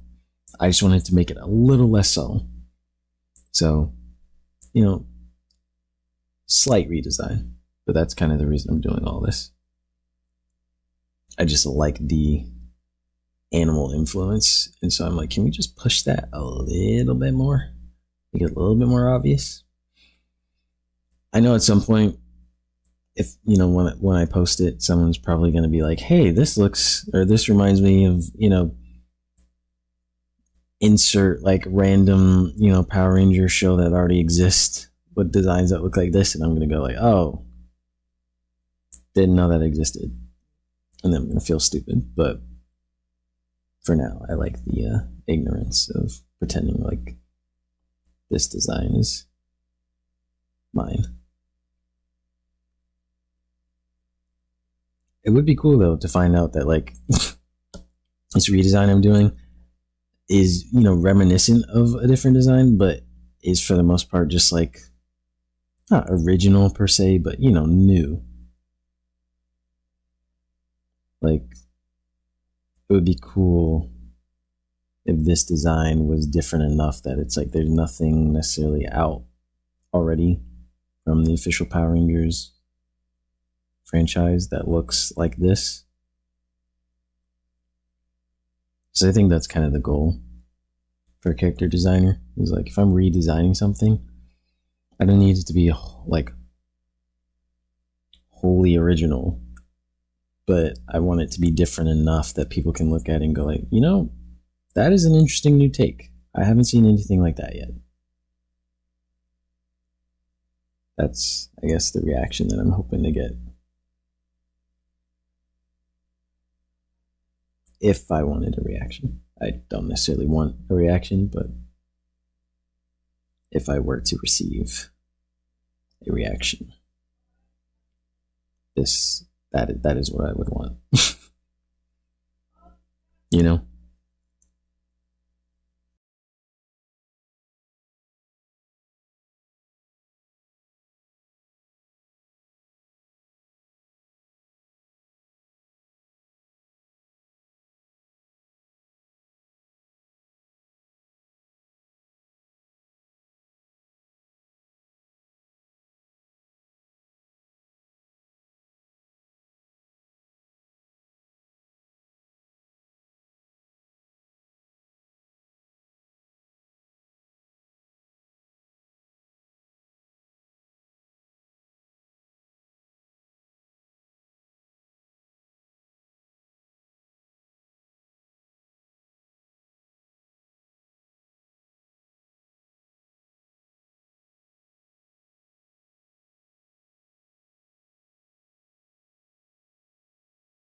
I think subtle shape design works well in characters.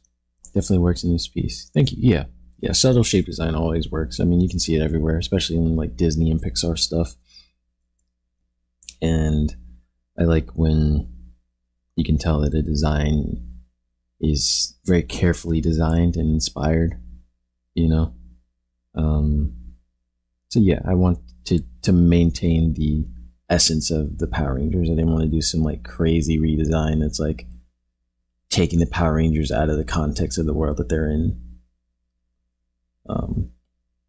Which there's nothing wrong with that, but for me, I'm a bit of a like purist sometimes when it comes to that stuff. Where I'm like, no, they're fine the way they are, you know.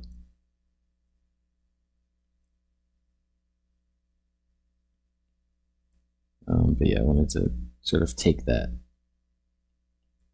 design philosophy that's already there and just push it a little bit further.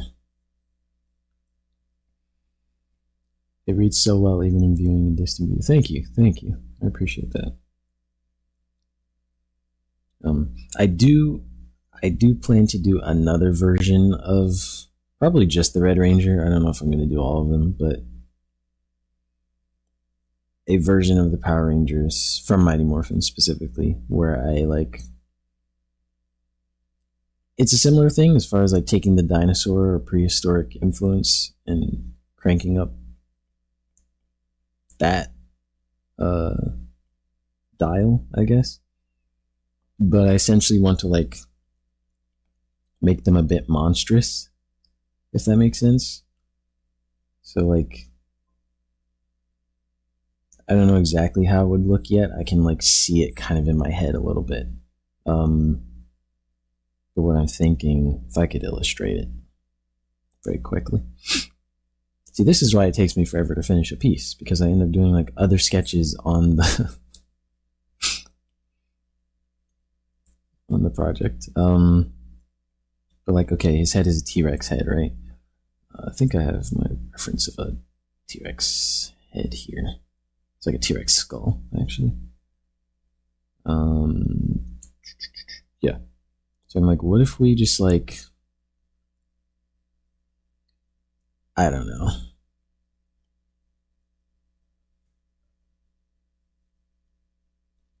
Do you have any socials so that I can tell you what my custom Power Rangers team looks like so that you can draw it? I do have an Instagram. It's the same as my YouTube username. It's just Aiden's Art. You can send me a message there if you want. Yeah, I'd love to see your custom Power Rangers team. Sounds really cool. Are they like OCs, or did you just kind of redesign the Power Rangers?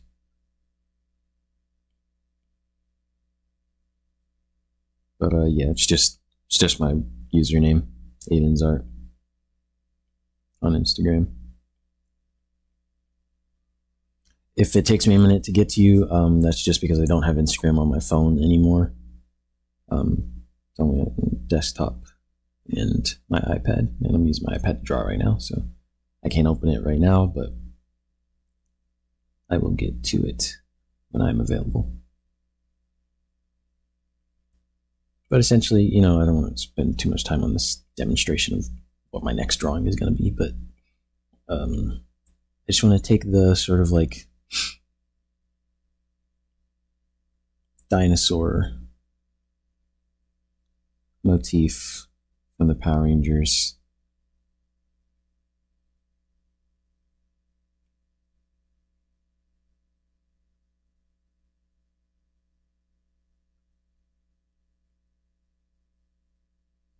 and crank it up a notch.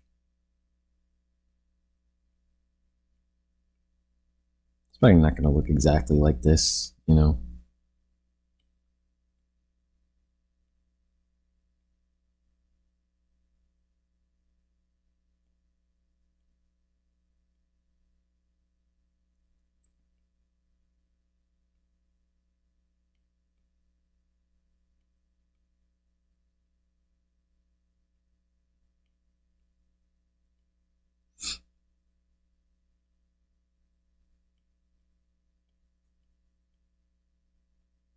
Just something a bit more monstrous. Like I wanted to feel almost like the helmets are made out of like bone,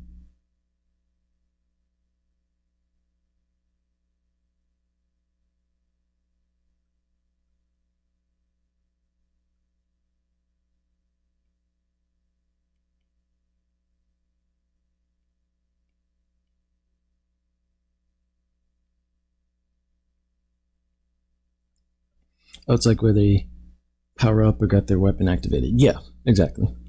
Yeah.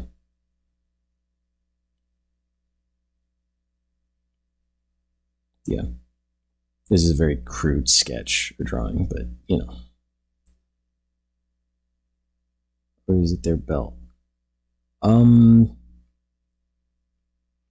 Their belt has this thing. I forgot what it's called. Um, but they can use it to summon their Zords, which are those, you know, like robot dinosaur thingies that they pilot. And then if they put all their dinosaurs, their Zords, together, you get the Megazord. I forgot how it looks. So forgive this crude drawing. But essentially it's a big robot dinosaur looking Gundam kind of thing.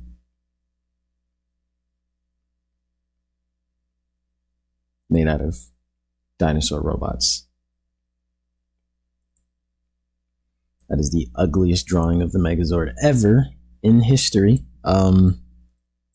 Yeah, their belts are the things that allow them both to teleport back to the sort of HQ, and you know, don their suits. Like, you know, normally they're in regular clothes, then they take their belt out and they yell out what prehistoric creature is associated with their specific ranger, and then they transform into, you know, the Power Ranger. So Red Ranger, he would take his little thing, like this little piece comes off the belt. He would take it, hold it out with two hands, and then say Tyrannosaurus Rex, and then he would turn into the Red Ranger.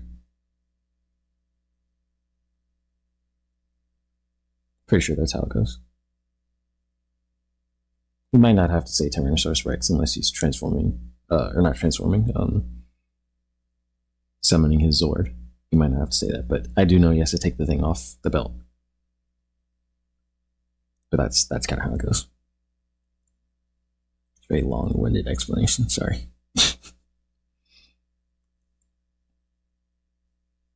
But yeah, basically, I just want to do like a monstery, alien-esque Power Rangers. Where it's like just crank up the dinosaur influence by like 10. You know?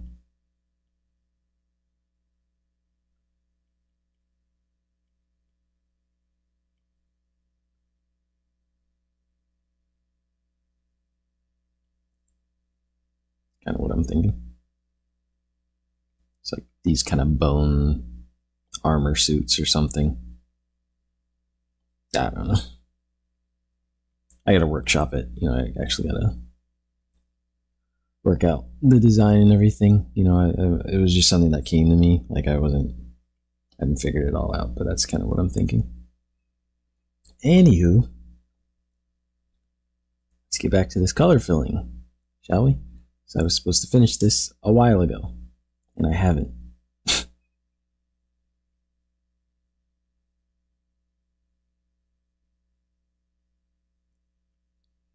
Also, just so I can see how much delay there is, how should I do this?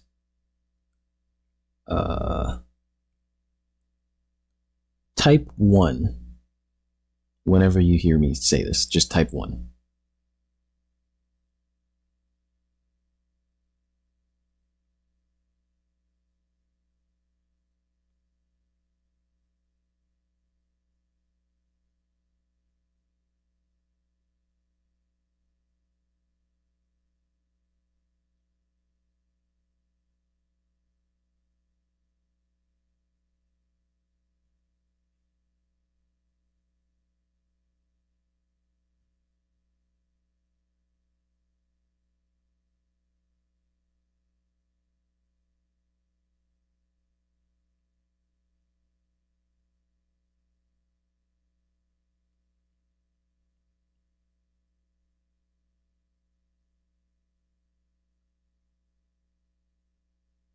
Sorry you didn't hear that. What one?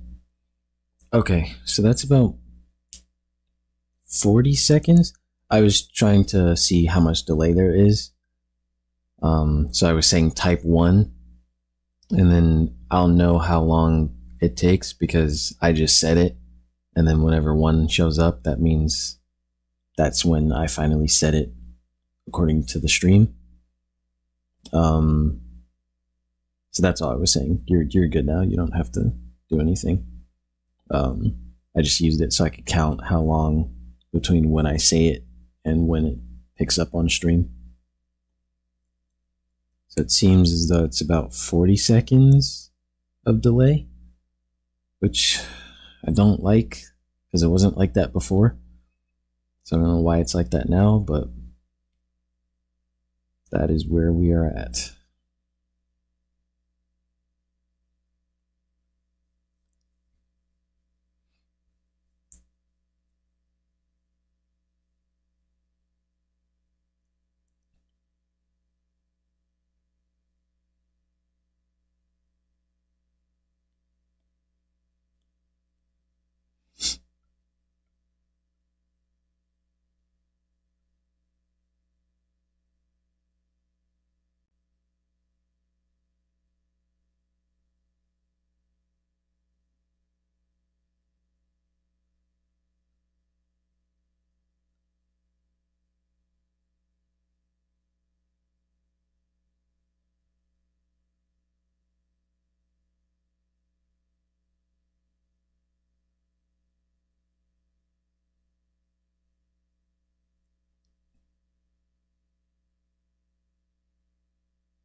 I had a hunch that there was some delay because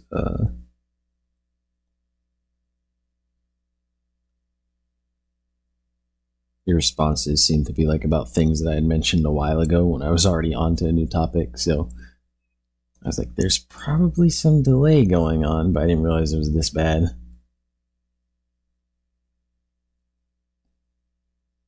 That is a bit frustrating, but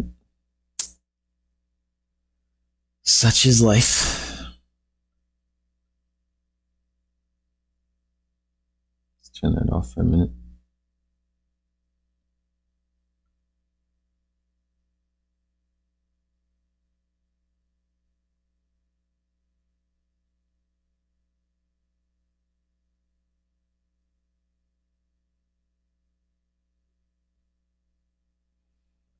I think it's like 5 seconds delay. If I remember it correctly, there's a setting on YouTube before you start streaming where you can change the latency to very low. Okay, so type 1 right now, and then I'm gonna see how long it takes for my voice to make it to the stream, and then I'm gonna count.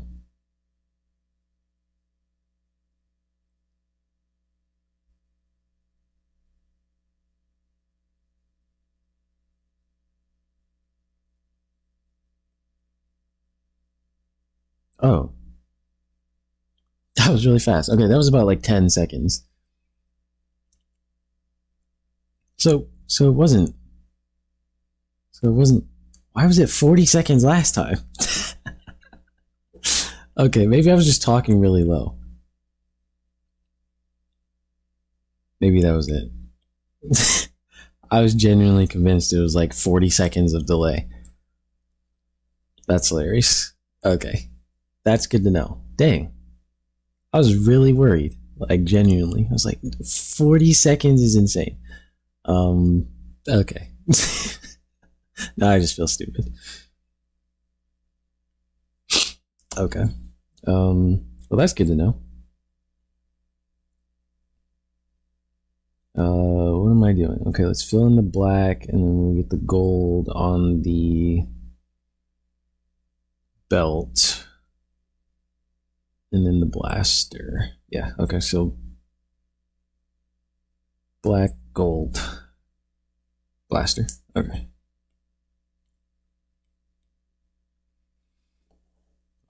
Did you finish that commission? That D&D OC, Ron, from the last stream you did? Did you finish it? Or are you still working on that one?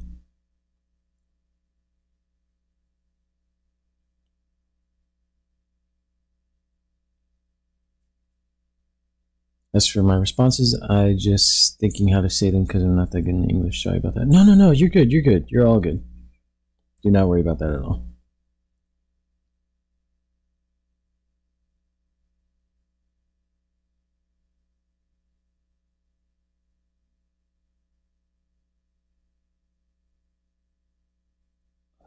What is this? Okay.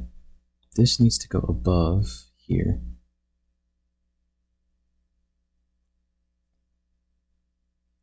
Your English is good, man.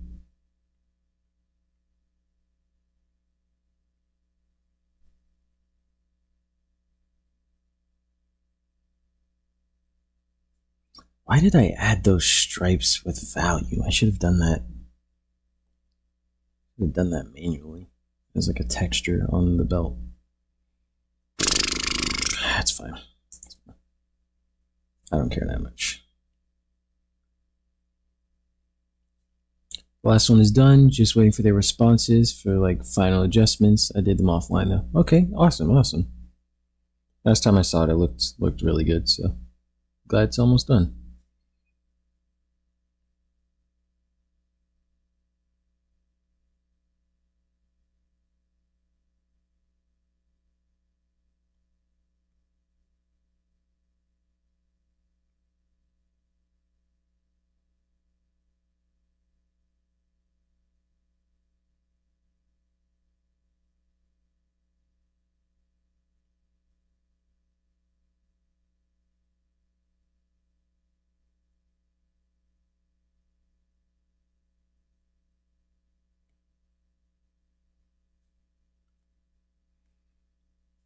Do you have like a favorite video game or like top three?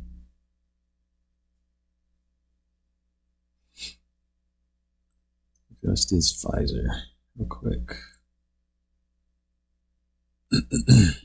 That's good though. That you finished the D&D OC. I am planning to open commissions soon, so that should be pretty fun.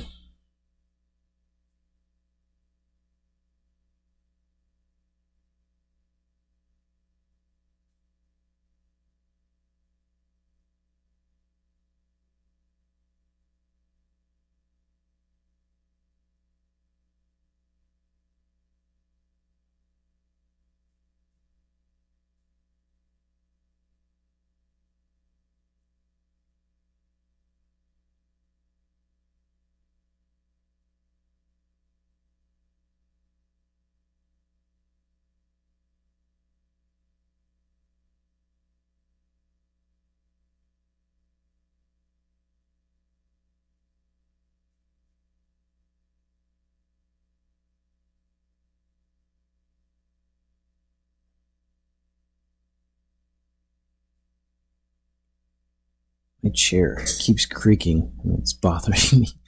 My top three are Baldur's Gate 3, Expedition 33, Hollow Knight 1, okay, and Silksong. Gotcha. That's a good top three. Embarrassingly, I have not played any of those, but I do know about them, and I have heard nothing but good things about them. And I can tell just based off of what I've seen that it's definitely a good game. Is it my table that's creaking? Yes, it is. Okay, sorry about that. That's a good top three. I want to play Hollow Knight. Baldur's Gate 3, kind of on the fence about, only just because I like D&D as a concept, but I don't know if I could play a whole game that was centered around that, if that makes sense. You know what I mean? I think it's really cool, but there are only a few decision-based games that I could play. I don't even know if that's what you would call that kind of thing. It's more it's an RPG, but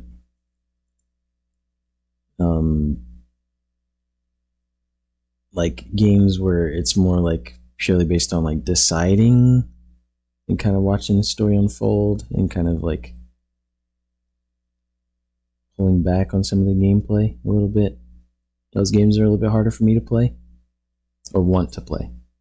I can play them, but they're harder for me to want to play. So I'm kind of like, on the fence about something like Baldur's Gate 3, but I would definitely, I want to play Hollow Knight really badly, and I plan to. Oh, that's awesome, man. Looking forward to see what D&D character you will draw, if you will share them. You have like X, Twitter. I don't have Instagram, so I can't follow you there. Yeah, I do. I believe it's just my username, Aiden's Art. Yeah, I don't think I changed it.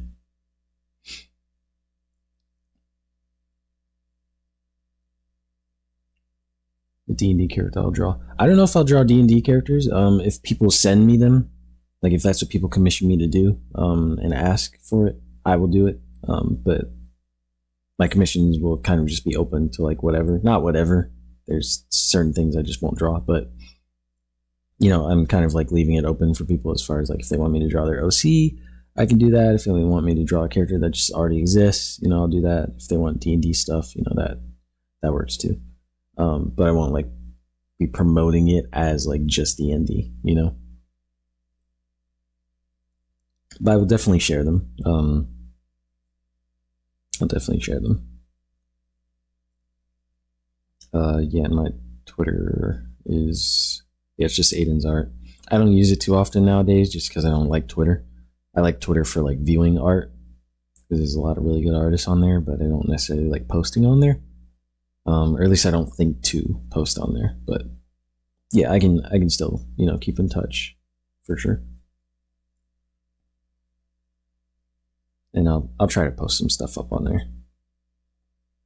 It's just like out of all the apps, that's like the one I feel the least obligated to post on. Okay, what was the order? It was the black parts, the belt, then the blaster. I see. Still would love to see them. Yeah, for sure. I'll definitely post them because I do think Twitter, like, even though I don't like Twitter, I do think it is nice sometimes for like posting artwork because one, there's no compression. Well, there is compression, but there's not as much compression as Instagram. And I do think that you can get a lot of good traffic from Twitter if you just have, a real good day.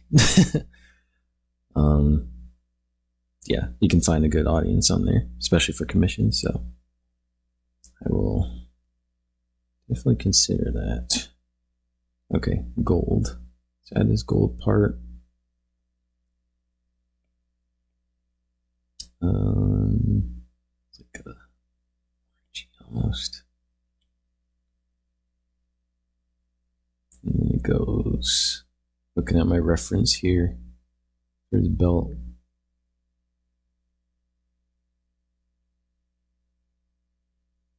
Because the belts are pretty much the only thing that I really haven't changed, like fundamentally. So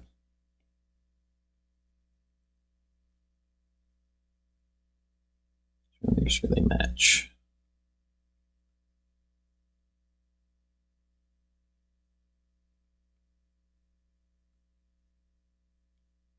At one point, I did have a lot of my drawings go, I wouldn't say viral, but like they did pretty well on Twitter. Just that time has passed. It's a long time ago. I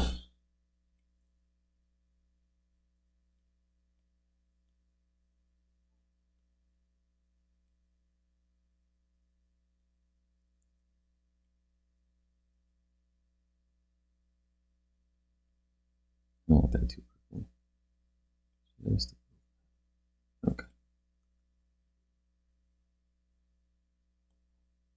Actually, select this.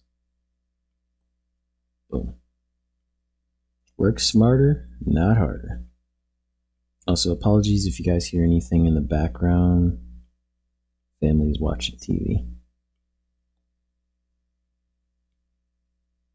We love thin walls.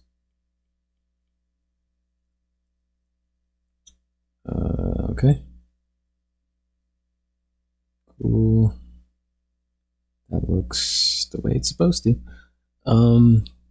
Yeah, Twitter has some spots where you'll get kids.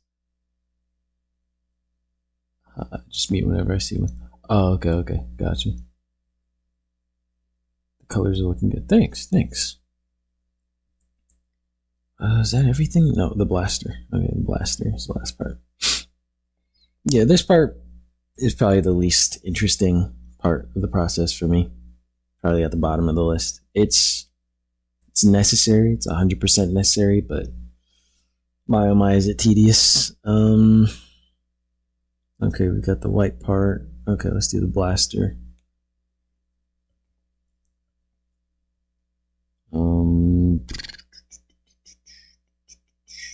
Just looking at the reference again. Okay.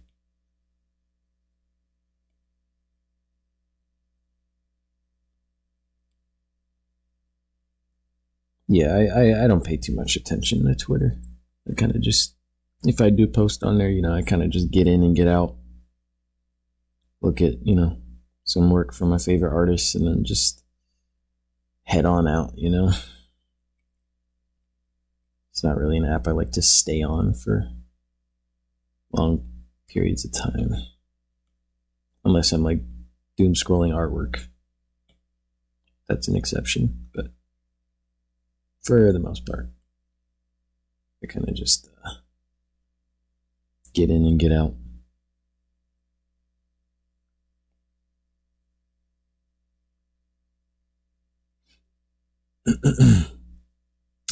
Okay, yeah, forgot about that right there. What is that? Oh, it's the blaster. I was like, what is this layer? Let me do this real quick. There's like a little gap here that I want to preserve.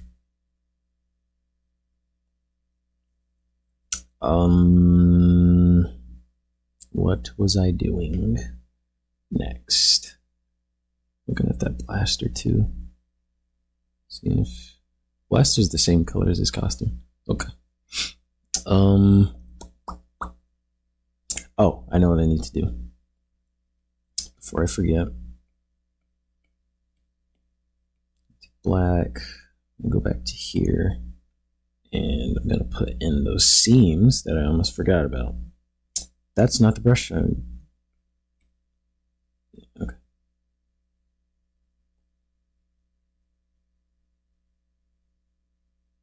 Can you remind me again, Ronnie? I think you already mentioned it, so I might just be forgetting. But the D&D OCs that you're doing, those are like commissions, right?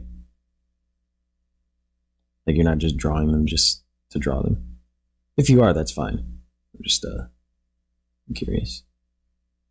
Those are technically like commissions, right?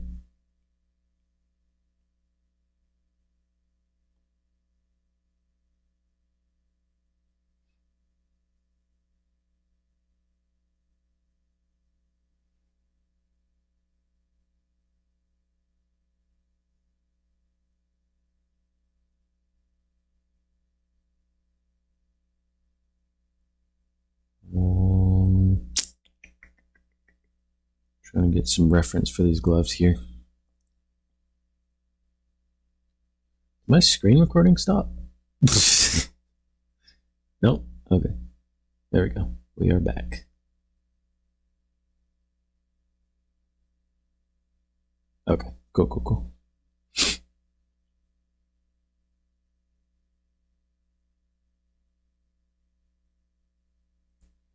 Just trying to look at these seams.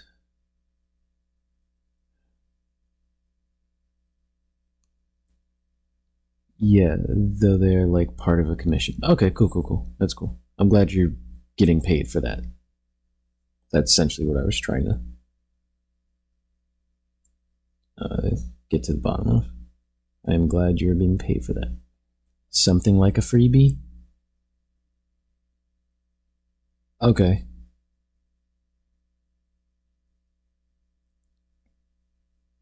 I see.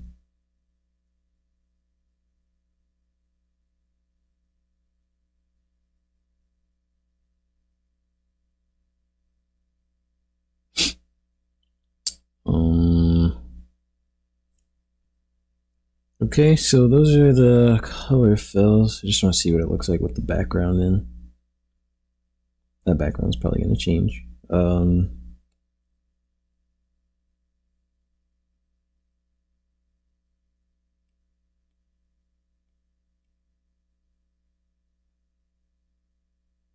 It's not the most.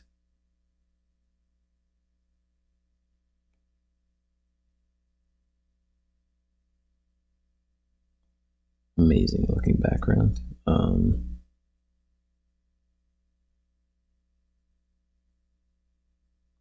you stream later or some other time? Yeah, I'm gonna, try to be more consistent with it. Looks like Saturdays is a decent time for people. I put up a poll on YouTube, in the community section. Somebody said Saturdays. I was debating between Fridays and Saturdays. But honestly, I'm just the kind of person who's like, I just go off of like the whims that I feel, So like today, like it's not Friday or Saturday. But like I knew I was going to be drawing anyways, and I wanted to finish up this Power Ranger, so I was like, why not stream it then, right? But as far as like later today, no, because it's 11 for me. But tomorrow, maybe. It's kind of random for me, but I want a stream schedule, but at the same time I don't. But I mean, I feel like if I'm drawing almost every day, then I could probably knock out like a stream close to every day, even if it's just for an hour. Yeah, it's 11 p.m. So I'm late night streaming right now. I've been streaming for almost 3 hours. It's kind of crazy, but yeah, I draw every day. Like I do. I draw every day, whether that's animation or like working on something like this. I draw every day. So I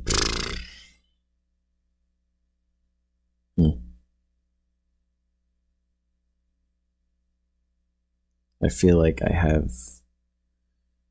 the capacity to potentially stream near every day, but I just I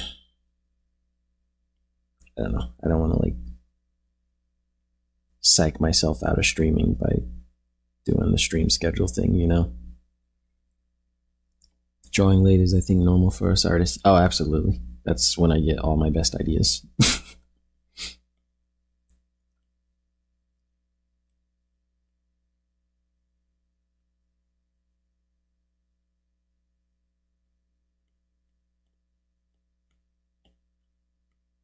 I'm trying to see what I want to do with the background.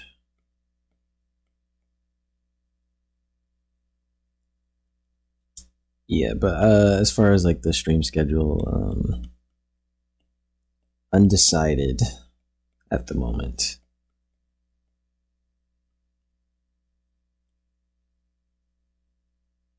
Do I want to do bright blue? Trying to see if I can get like a really saturated or somewhat saturated, like dark blue in here.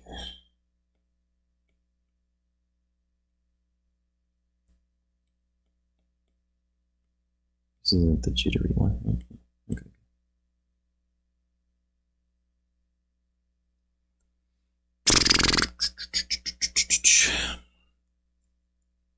Not sure which one to go with. So this. Okay, that's not what I.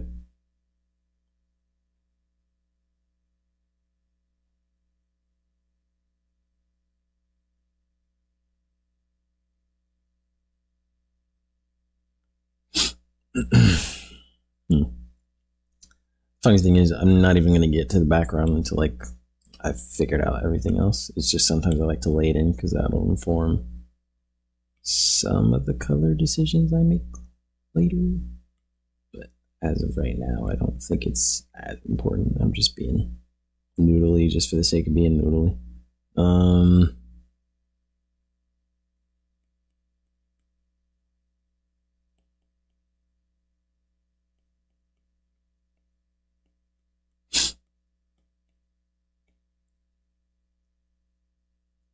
I think that's kind of a nice blue. It looks slightly different on the stream. I'm looking at my iPad screen, and the colors are just a tiny different. I find your drawing app's UI so clean. Yeah, Procreate, the UI is so amazing. Like it's so good. They really did their thing with this app. Like I really got to give them props for making an app like this. Like without them, I really wouldn't be doing digital art. So, I owe a lot to Procreate. They're a fantastic application. One day Procreate will notice me and post me on their page or something. That would be nice. This thing, I don't know if I advertise enough that I use Procreate for them to acknowledge me. But also, I'm not like famous or anything either, so that could be it. That would be very nice if I got a Procreate commission. Now that I think about it, mine was a cluttered mess. Oh, I mean, dude, depending on the project, my layers can be really, really messy. Like, there's no shame in having messy layers. Especially if you're working for yourself. Like, if you're working on a team, then it's nice to like name them because somebody else has to look through them. But on your own time, you do whatever you want. Nobody can tell you anything,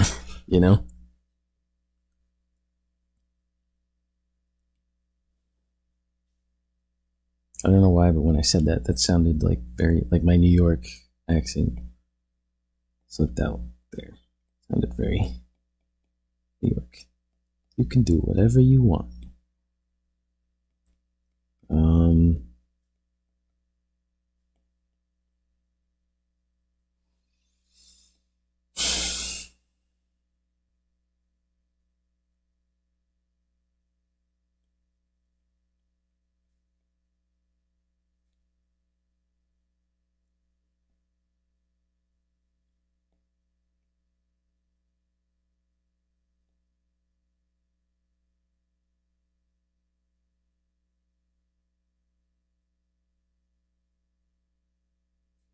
Something like that, I think. And then, even though, again, like I said, this is going to be, I'm going backwards essentially, where I'm doing the background and laying in some stuff, even though I would do that last. I just want to get some texture on the background because I like texture. Where is it? Is it that one? Do I want to use that one? I feel like that one's a little too heavy-handed. Where is...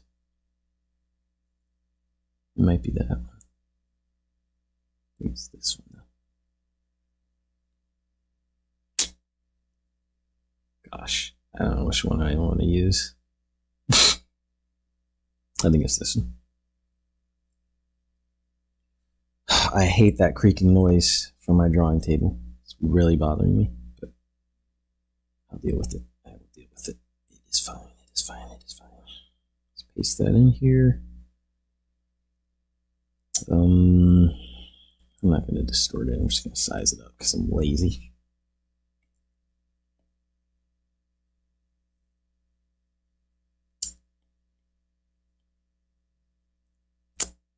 Yeah, not what I wanted to do. There we go.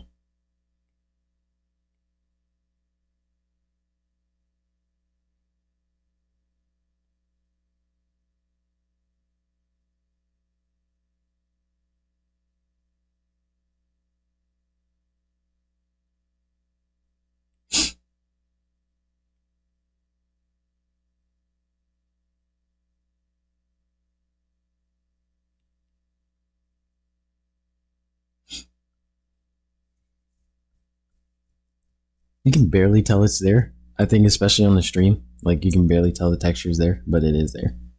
And it does make a difference. It does, I promise. Ugh. Ow. That was my arm popping.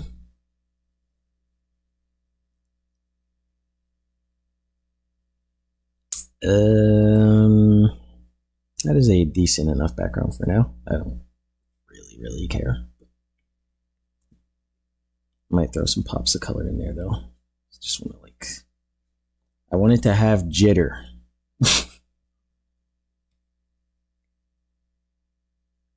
I need jitter.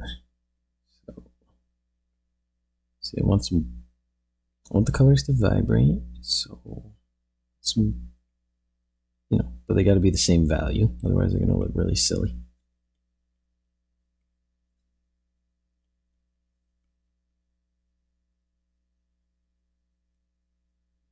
I can see that. I said I can see it. Also, I always do this as well. Yeah, texture. It makes it so much better. You know what I mean? Like I can't not do the texture. I have to texture my pieces. Only my characters without backgrounds or simple ones. Yeah.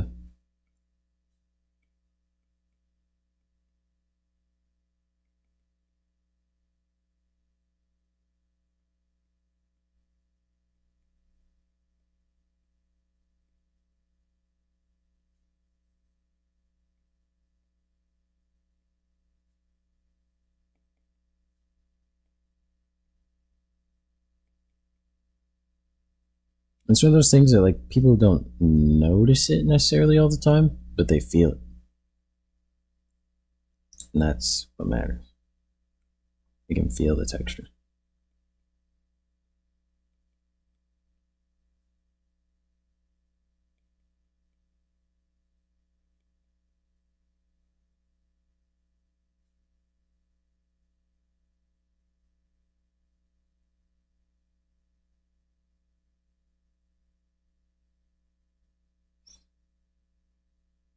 I can barely see the.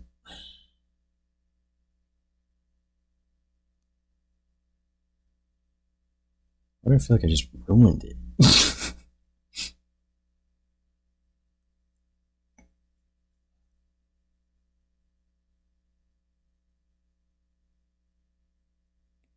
Feels like I just ruined it. Yeah, I don't like what I just did. Get rid of that.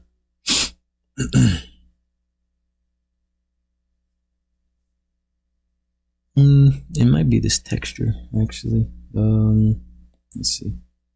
Can we bring up the darks? I think. Is it the texture? It might actually just be the texture bugging me.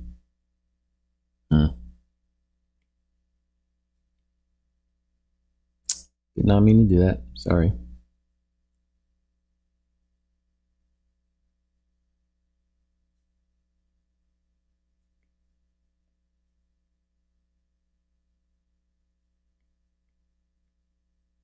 Trying to see if I prefer this. And I don't. I kind of like that. Kind of like that though. Or that. That's cool.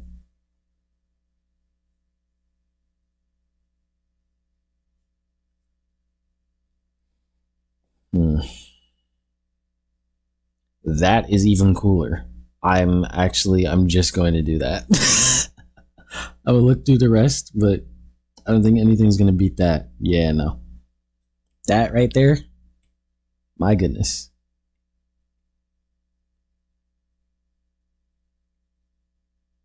That is peak. All right. Wow.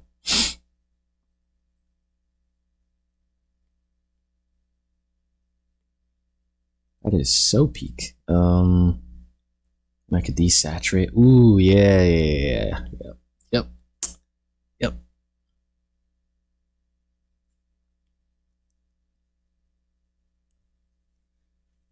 that's why sometimes I do the background first. Or not first, but you know what I mean. Like that's why sometimes I do like kind of work out the background stuff, because occasionally you'll encounter stuff like this. Perfect. Yeah. Yeah. That's, yeah, man. I love that. That is awesome. I wonder what happened. I want to take this texture and I want to put it on top of like everything. Or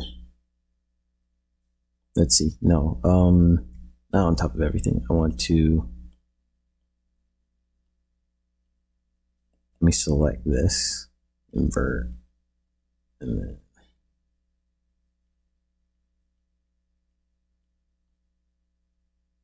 mask. Invert the mask. And then let's see, put this on some kind of layer mode.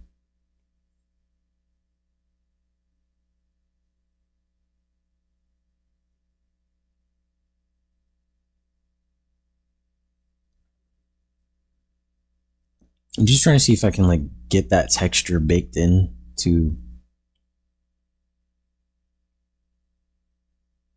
10%. Okay, hold on. iPad's dying. Just trying to see if I can get that texture baked into the character too, you know, but like subtly. I don't want it to be too loud.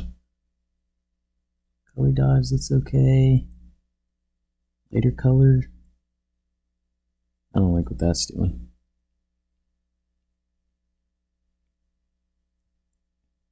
Overlay. That is a bit too intense. I don't even know if I would like it if it was turned down either. No, I don't like it.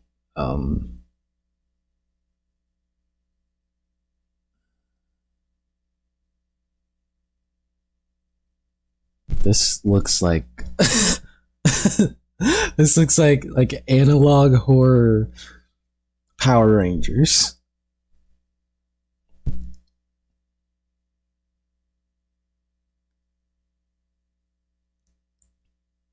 Yeah, no. I think I need some like color or something.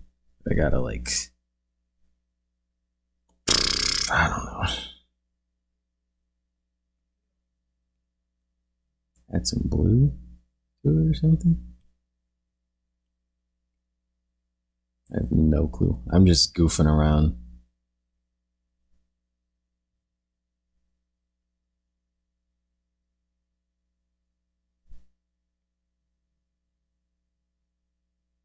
None of this looks good.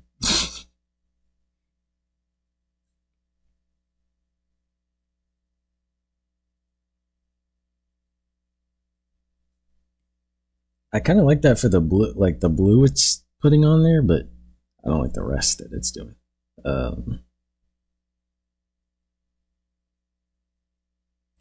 Yeah, you know what? I'm just gonna stop doing that. I know what I am gonna do though, because this always works. See, this is the part of the process that just ends up taking forever because I have a problem with deciding things. Go Power Rangers, yes sir. Go Power Rangers indeed. Let's see, what texture do I want to slap on this? The metal might be cool.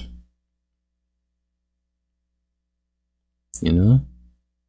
Metal might be pretty cool.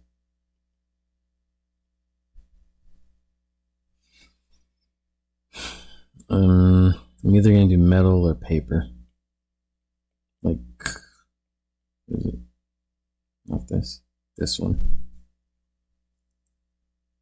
Let's bring this back into here.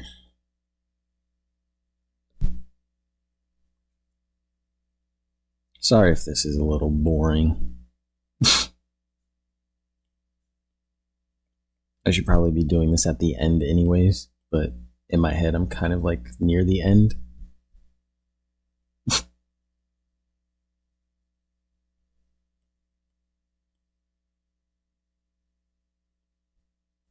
What is that? Okay.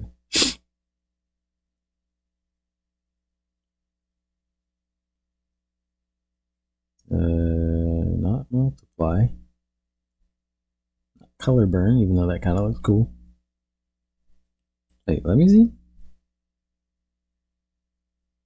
That's kind of cool. That texture is kind of nice. Like if you lay it in just a little bit, it kind of is like its own grain.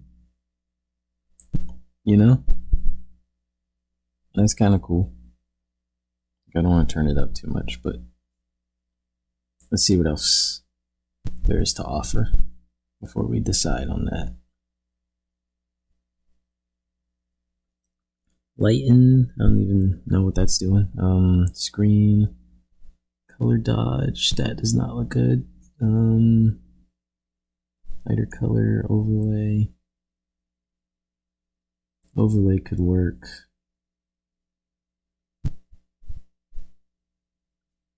Yeah, none of these look that great.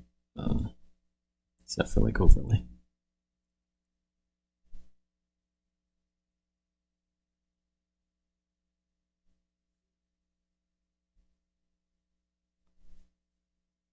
I could rock with the overlay. Yeah, that adds a nice grain to it. It looked like an analog horror or something. Yep, I literally just said that earlier. That's hilarious.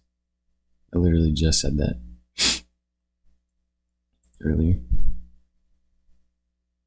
Okay, I'm gonna grab one more texture. That's just this paper texture. Do I want a different paper texture though? I always use this one. I always use that one. And I'm trying not to fall for it. I'm gonna use this one. Power Ranger Cosmic Horror. That's untapped potential.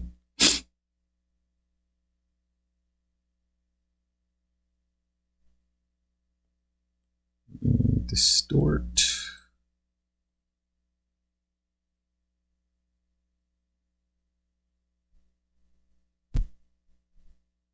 Screen. I'm just gonna bring it down by a lot. Actually, mess with the curves on that.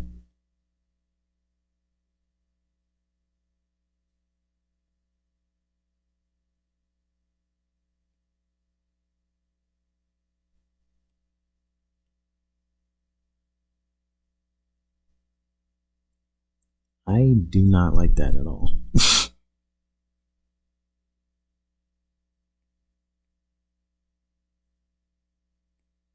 That looks ugly. I'm sorry. Why does that look so cool here, but not cool on the... Let me take that one. By the way, if you guys are ever looking for textures to add to your, pieces, texturelabs.org. That's where I get this stuff from. It's free to use textures. And they've got a ton to pick from, and they're really nice. So, highly recommend checking them out. Get you some texture in your work.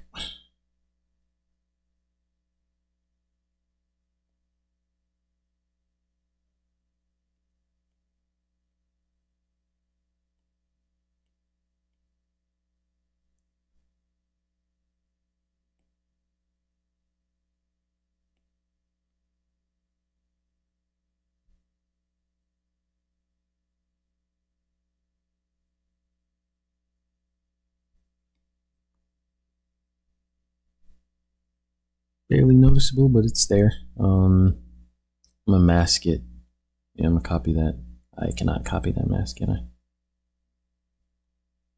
Boom. Alright, so it's just on the Power Ranger now.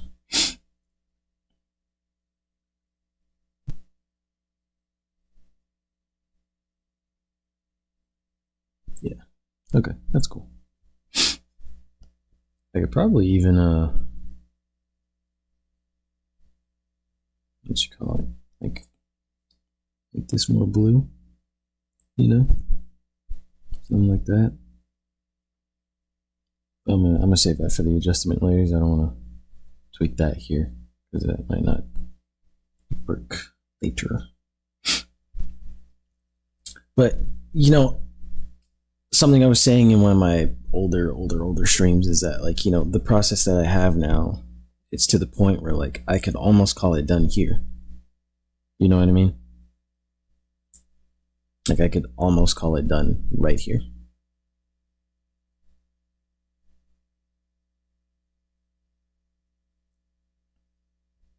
Watch, I could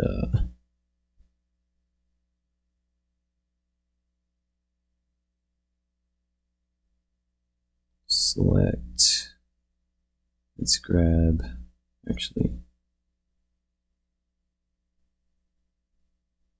this color. Let's turn these off because these are distracting. Put that on multiply, maybe.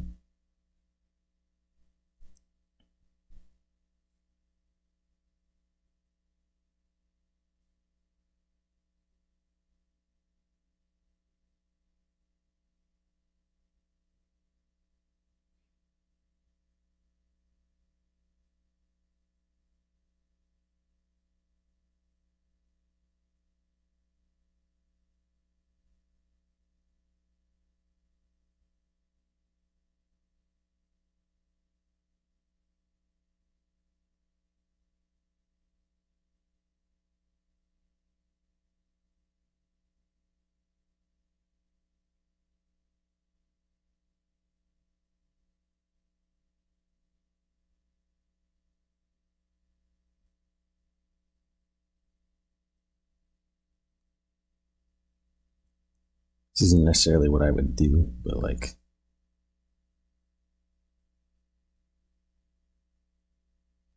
I could, in theory, just kind of.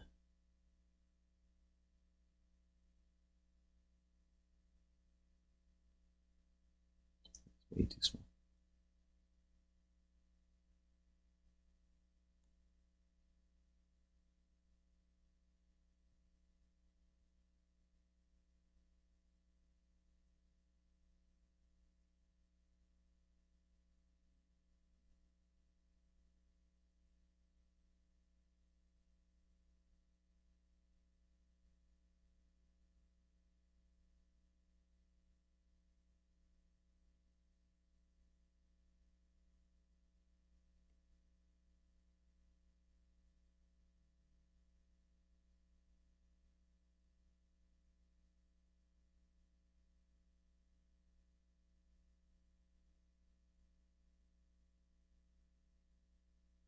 I think you get what I'm saying. Like, I could,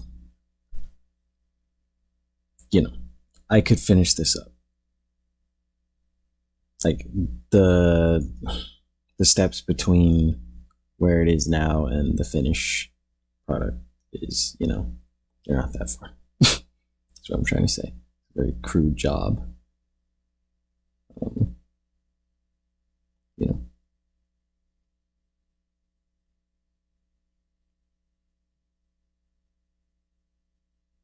Not doing a great job of demonstrating that, but you know what I mean.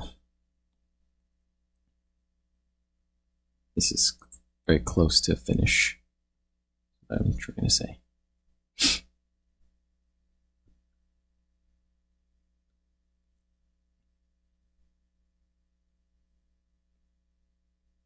But, you know, I haven't done my color adjustments and all that stuff, so this doesn't look, you know, exactly how I would want a finished version to look. But this is in the ballpark, you know. Probably change this to overlay, because that looked better. It was like that.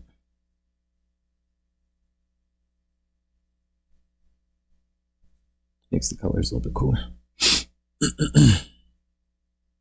Yeah. Like from far away, not bad. There's a lot of little, you know, minuscule adjustments and stuff I would do to add to it, but you know, I was just demonstration. I think that's the most time consuming for me, deciding what or when is the artwork is truly done. I feel most of the time thinking what's left to do or missing. Yeah.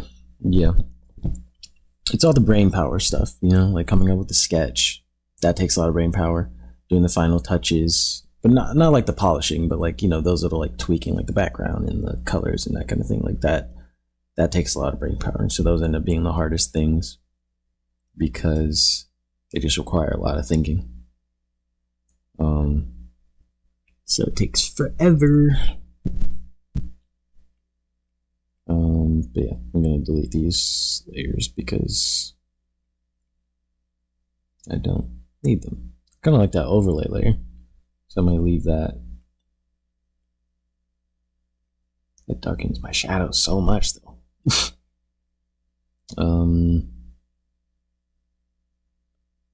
Like a soft light, hard light.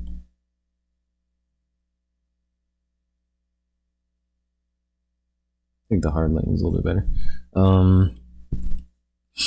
Yeah, I'll turn that off for now, but yeah, that's what I showed earlier is kind of like just like, oh, where would I push it, or how, where would I go further with that? But that's not the actual process I would use to get there, because you saw that was very crude. But like, those textures will be applied over top. Probably gonna change that, the color of this. It's like a, what was that on? That was the blend mode overlay? Yeah. Probably change that to the color of, the environment. Like that. That looks cool. That looks pretty cool, but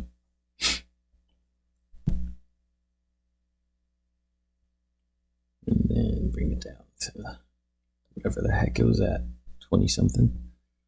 I think 20, 25, 27, 28. I don't know. Yeah, that looks cool. Probably punch up the colors too. Saturation. A bit more punchy. But yeah, those are, should be that.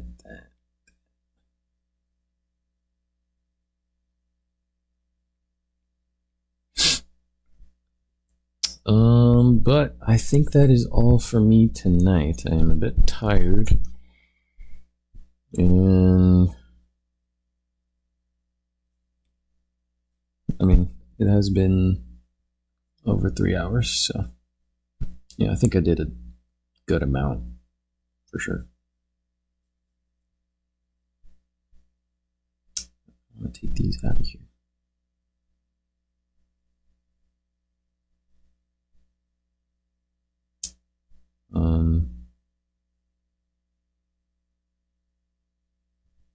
To be a little more subtle.